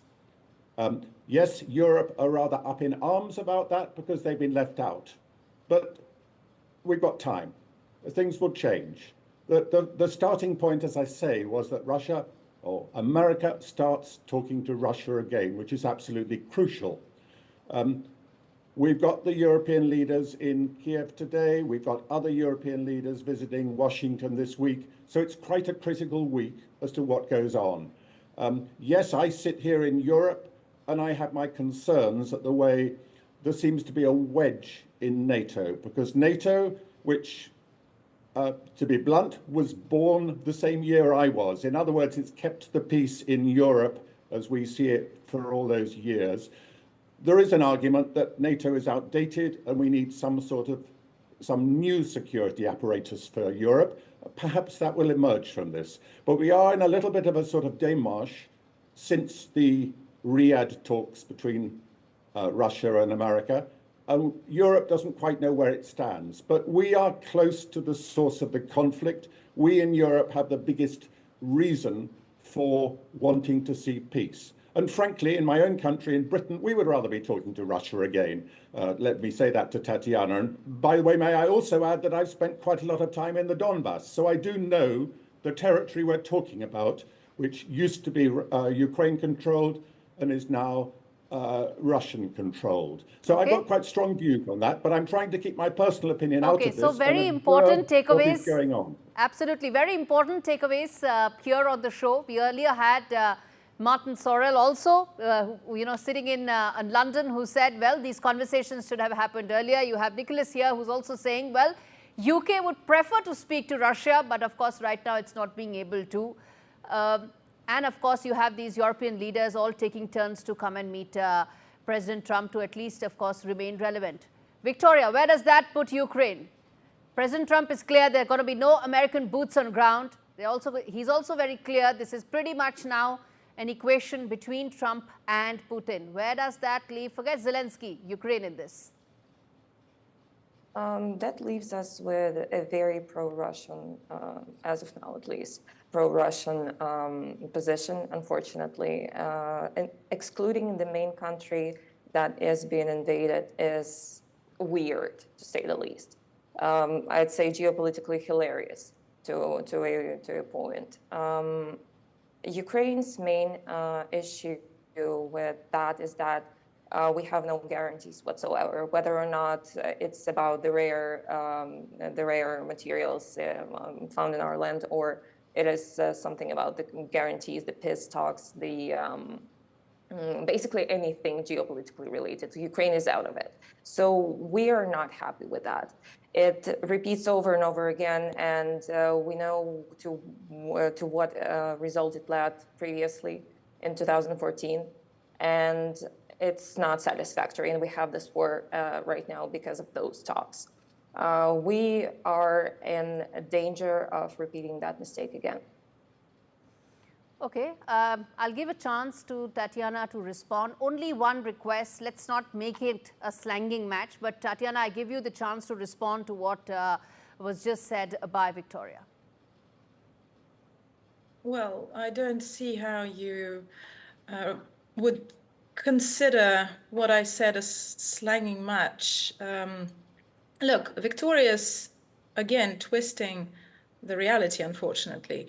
Yes, we did see what the 2014 talks resulted in. It resulted in the increase in the anti-terrorist operation, as Kiev called it, which was basically killing Russian-speaking population in the Donbass, which is, again, what led to the Donbass and to other regions. Let us not forget there were 4 regions of Ukraine that demanded or requested to join Russia, which was then why this special military operation started, because these regions joined Russia, they voted, and we are still defending that population that asked to join the country. So let's please keep that in mind, when it comes to your very balanced broadcast. Okay. Nicholas, then let me ask you this question that, you mentioned about the fact that Europe needs to now, of course, invest more in terms of its security. Even the bare minimum 2% of GDP that NATO has mandated is not being addressed to by several European leaders. in the wake of the fact that America has made it absolutely clear that there will be no boots on ground for America, no guarantees being made, and America will not be funding any security guarantees in Europe, specifically for Ukraine. Are we then looking really at a ceasefire agreement which would just become the permanent solution? Or are we really hopeful of a long-term peace solution here? Well, to your first question, I would say I simply don't know. To your second question, yes, I hope we're looking at a long-term ceasefire peace. Obviously, that's the prize. That's what everybody wants, an end to this interminable war, 3 years on. But you're trying to get me to predict quite what's going to happen, and I've no idea. We're getting all sorts of suggestions of a peacekeeping force. But where does the peacekeeping force go? Along the front line, the current front line? And if so, who should be making up that peacekeeping force? Should it be from one side or the other, or should it be neutrals? I would be inclined to say it should be made up of people from countries not involved in the conflict. But what do I have to say? I mean, I'm just speculating, or indeed I'm reading the speculation. Whatever's going to happen is going to happen in stages, and we've seen stage one. As I say, the Americans talking to the Russians is stage one. Stage two, you could say, is pressure from the Europeans towards the Americans not to exclude them. But at what point Russia and Ukraine talk to each other, I don't know. Is that going to be within a week or two, or is it going to take rather longer? Because you're not going to begin to solve this conflict until the two participants are talking to each other. It's really a question in my mind as to how we get to that point, who forces people to that point. And that's why I'm being quite positive about the fact that Mr. Putin is talking to Mr. Trump. That seems to be the beginning of beautiful friendship. America, let's say America talking to both sides. Yes, it doesn't look like it has a very cozy relationship with Ukraine at the moment, which is disappointing to those of us who are close to the source of the conflict and are very keen to see an end to it. All right, I have to leave it there. Thank you so much, all three of you, for taking out the time and joining me on this special broadcast. And viewers, if there were any doubts about President Trump's view of the Ukraine war, America's support of Kiev's fight against Russia, he put them at rest last week. He lashed out at President Zelensky, who less than 3 years ago, well, received a standing ovation in Congress under a different president. And now you have the new president calling him a dictator, accusing him of corruption. A lot has changed, but what all? This report tells you in detail. Modestly successful comedian. He refuses to have elections, is low in a dictator without elections. He's not going to have a country left. Got to move. In 2022, when Russia launched its brutal invasion of Ukraine, the world rallied behind Volodymyr Zelensky, casting him as a hero.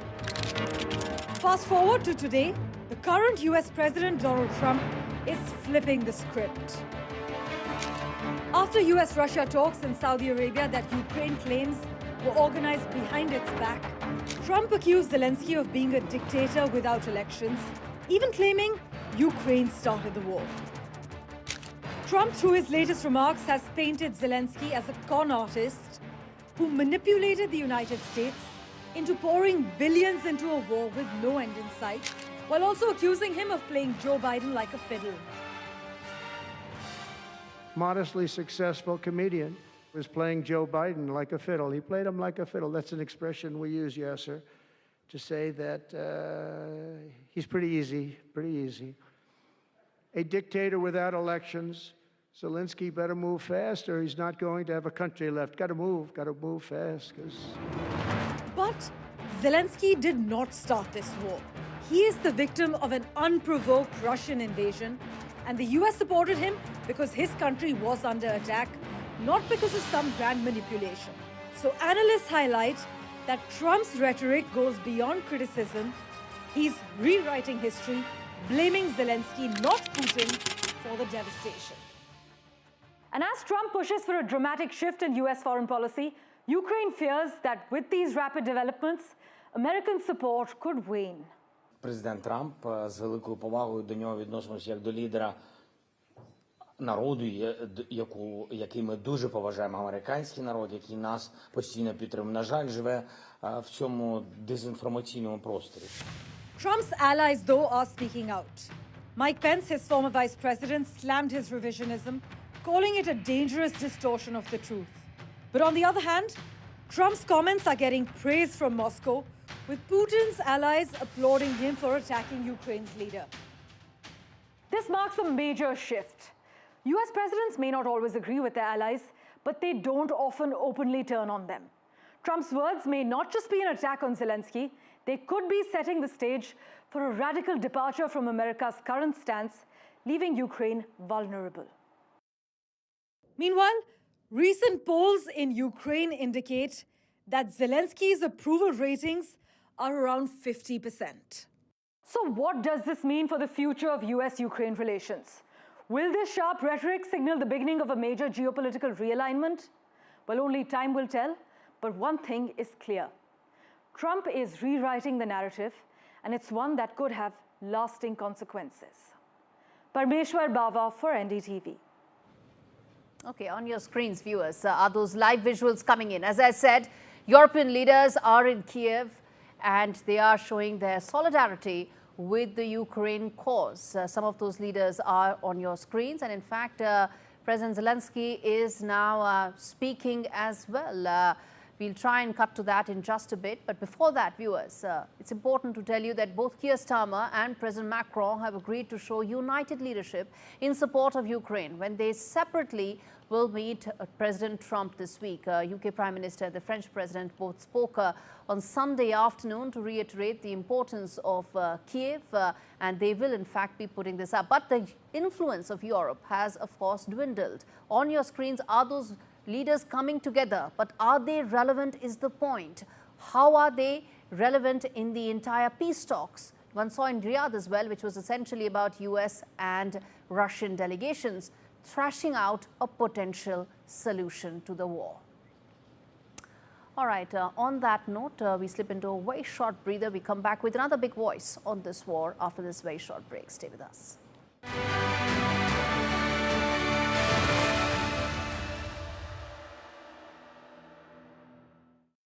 The cost of living crisis is affecting us all, but the impact on Hawela's family is devastating. wata da damuwa lalle ana fama kuma akwai yan tama gaskiya ana kai yara kam ina doke da juna biyu zuwa gaba mu sabin da zamu ci. Hawela has done everything she can for baby Zenadia, but her community already struggles with poverty. Now they face droughts, food shortages, soaring prices, and it's babies like Zenadia who suffer the most. She's caught up in a worldwide child hunger crisis that is worsening by the day. This year, over 3 million mothers will lose a child to hunger. Will you help us get urgent food to a baby like Zenadia? Please support our child hunger crisis appeal by giving £3 a month to Concern Worldwide. Concern supports emergency food programs in 20 countries. But as this crisis deepens, we urgently need to deliver more food supplies. Your £3 a month pays for 120 sachets of nutritious food. They're simple, inexpensive, and save babies' lives month after month. Please think of families like Hawela's. Text HELP NOW to 82727 or call 0800 035 3227. Support our child hunger crisis appeal today. Thank you. Hi, it's Phoebe from Auto Trader's monthly electric car giveaway, and we're pleased to say that you've won a brand new electric car. It's a dream, honestly, it really is a dream. Oh my god. Me and my boyfriend talk about the Auto Trader competition every single month. I was waiting for the know you ever won. Now I'm retired, I can spend more time with my grandson. I'm proud of him and want to help any way I can. Which reminds me. Welcome to British Seniors, the UK's #1 rated provider of over 50s life insurance. Hi, I'd like a quick quote. No problem. We're proud to offer our seniors lifetime guarantee. With 100% of claims having been paid, we guarantee your premiums will never go up and that you'll speak to one of our specialists in the UK. Well, that's good to know. UK residents aged 50 to 80 are guaranteed to be accepted. Depending on your age, your loved ones can get a cash payout up to £10,000. And that money can help with my funeral costs or even be used as a gift. I'll do it. Plus, when you sign up, you'll receive a £135 gift card and free 24/7 GP advice and health services. Thanks, Mum, for everything. Be proud to protect your loved ones with British Seniors. To get a free quote today, call our UK team on 0800 158 552 or visit britishseniors.co.uk. Sometimes it's not time for some tombola. It's enjoying lasagna time. Or time to visit your nan time. Put the phone down.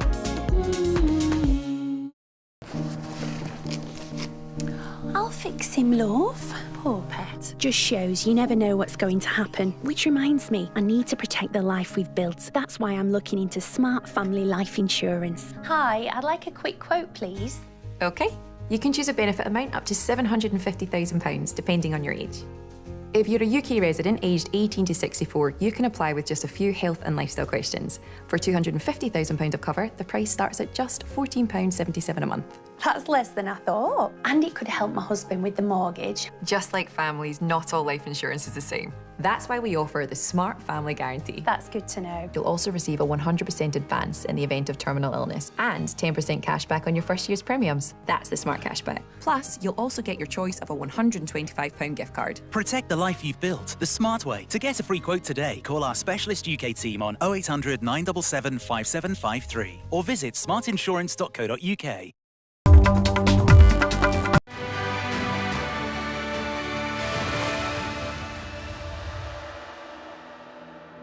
All right, viewers, we are now joined by Kurt Walkers, a former U.S. envoy to Ukraine under President Trump's earlier administration. He joins me live from Kiev. Mr. Walkers, good to have you back on the show. We spoke last time. You were at the Munich Security Conference. How do you see things as they stand right now? Well, there is still an elusive peace accord. Well, thank you very much. I'm speaking with you here from Kyiv, Ukraine. I'd say the mood here is a combination of hope and dread.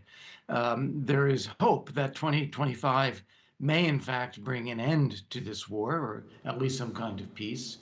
But there's also dread that Ukraine may end up being forced to pay a very high price for a temporary and unjust peace. And so there is concern about that. The new things are that Putin is in his weakest position that he has been since this war began. Ukraine has gradually rebuilt some strength, I would say, including in its own homegrown defense industry. But it faces difficulties with manpower and the population is very tired. And then you have US President Donald Trump, who is determined to push for an end to the fighting this year. But the details of where that really goes beyond an end to the fighting are still not very clear. And this is going to result in some kind of negotiation. And of course, Putin is insistent on demanding Ukraine's full surrender. Okay, so you are in Ukraine. Tell us, how are Ukrainians really feeling right now, considering that they've pretty much been left out of this entire peace talk so far? Well, there are a lot of consultations between the US and Ukraine, also between the US and European allies. So it's not as if no one knows what the other's positions are and what they're thinking. And this is a bilateral channel for US and Russia to talk.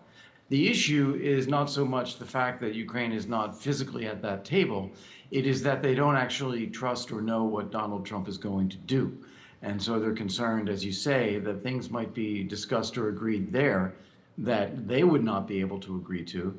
And then it would look as though they are the ones opposing a settlement rather than it being Russia that has unreasonable demands, which is actually the case. Okay. There seems to be some sort of a momentum in terms of the peace process. Do you share that optimism that there is a momentum now? Yes, I do. I think that's right. I think that President Trump has created that momentum. He's pushed for negotiations. He's engaged with Putin directly. He has made it clear that it is a top priority of his.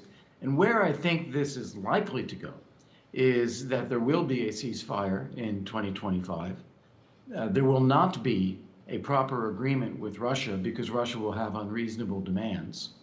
And there will be an effort by Europe to help Ukraine deter Russia violating that ceasefire and launching new attacks, that there would be some kind of deterrent force, some kind of security assurances, and ideally some kind of U.S. backup to that deterrence force, because Russia is not willing to make reasonable arrangements. That is what I think is likely to happen. And then we'll enter a period of time where we have a dispute, but perhaps one that is not being dealt with by military offensives. Okay. So then what really happens? Because, you know, US is very clear that they are not going to get, they're not going to give any of these security guarantees to Ukraine.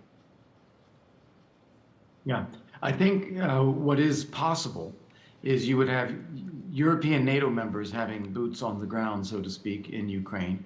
They would be there in a training and equipping mission and assisting Ukrainians, especially with air defense.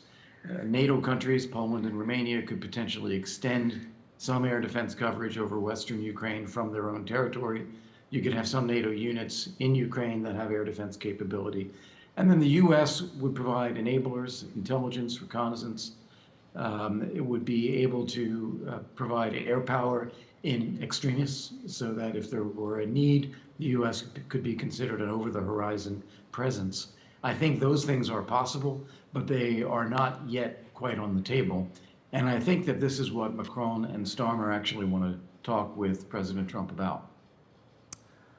All right, Mr. Walkers, we leave it there. Thanks much for speaking to me. And as we wrap this special show, on your screens, viewers, are some of those discussions that you see where European leaders are trying to have some sort of a solution, hopefully. And on the other side of the screen are those remnants of how war has ravaged Ukraine and Russia in the last 3 years. Hopefully, these leaders will find a solution to end the misery.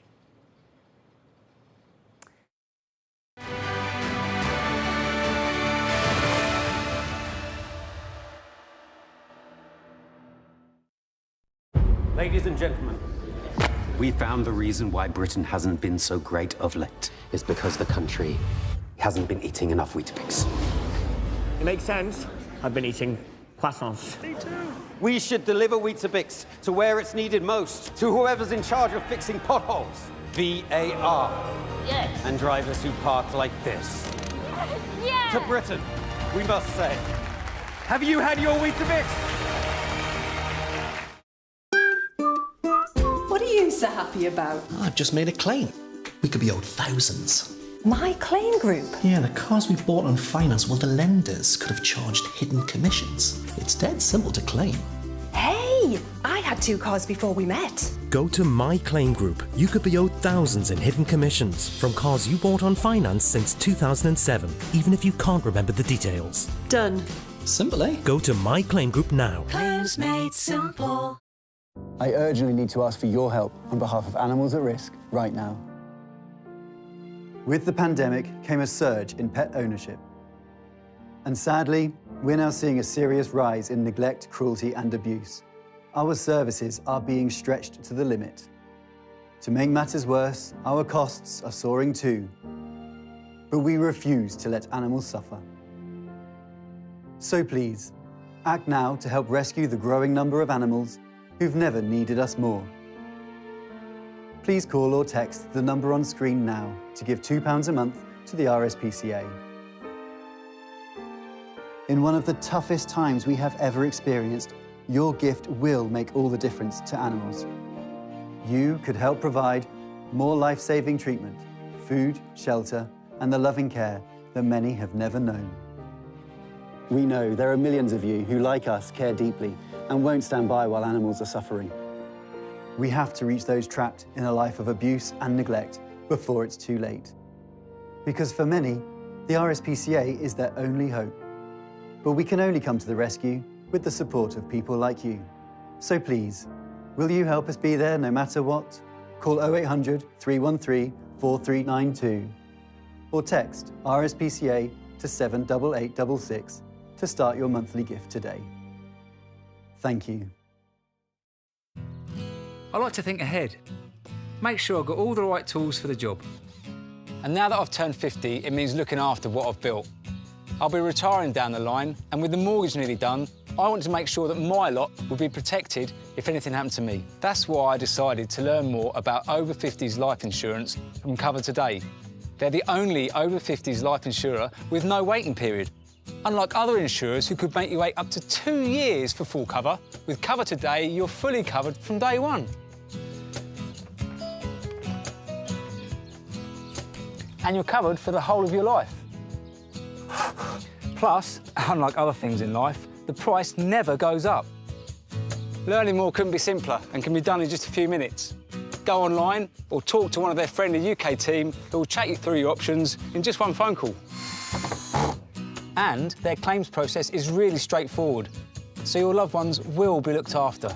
Cover Today are the only over 50s life insurer with no waiting period. Get covered in minutes with no annoying trips to the doctor. With fixed monthly payments, prices start at just £4.42 a month. Plus, you get your choice of a £125 gift card. Cover Today has given me genuine peace of mind.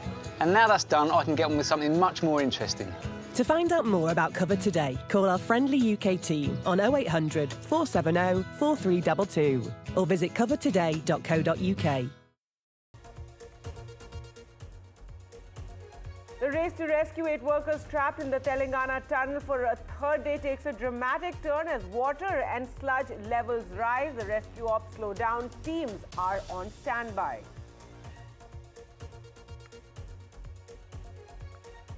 India and UK resumed trade talks after an over a year pause. Union Minister Piyush Goyal says the free trade agreement is a win-win for both countries, while the UK Trade Minister says looking for strong trade partnership with India. India stock markets plunged over 1% in trade today. Tariff uncertainties as well as the US economic slowdown are driving down the markets.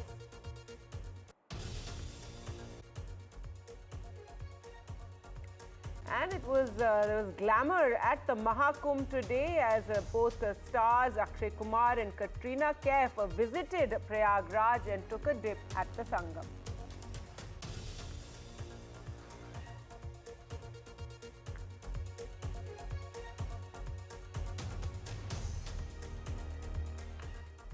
All right, so let's get started. And as we said, it was quite a whirlwind of a day for the Prime Minister. He was first in Madhya Pradesh and then in Bihar, where he sounded the poll bugle.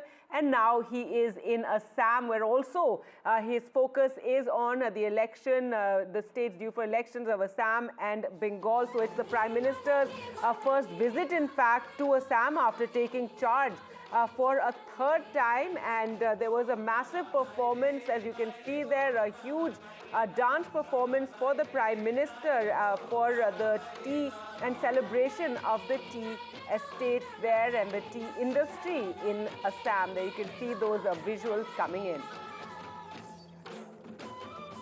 Well, let's go across to Ratnadeep now for more. And Ratnadeep, it's quite the performance there, the Jumoir Assam tea tribe's tradition, this traditional dance. But yes, tell us more about what the Prime Minister said in his address. That's right, it's a stellar performance by those over 8,000 people, all from the tea gardens, boys and girls, performing their traditional Jumur dance with their traditional musical instruments.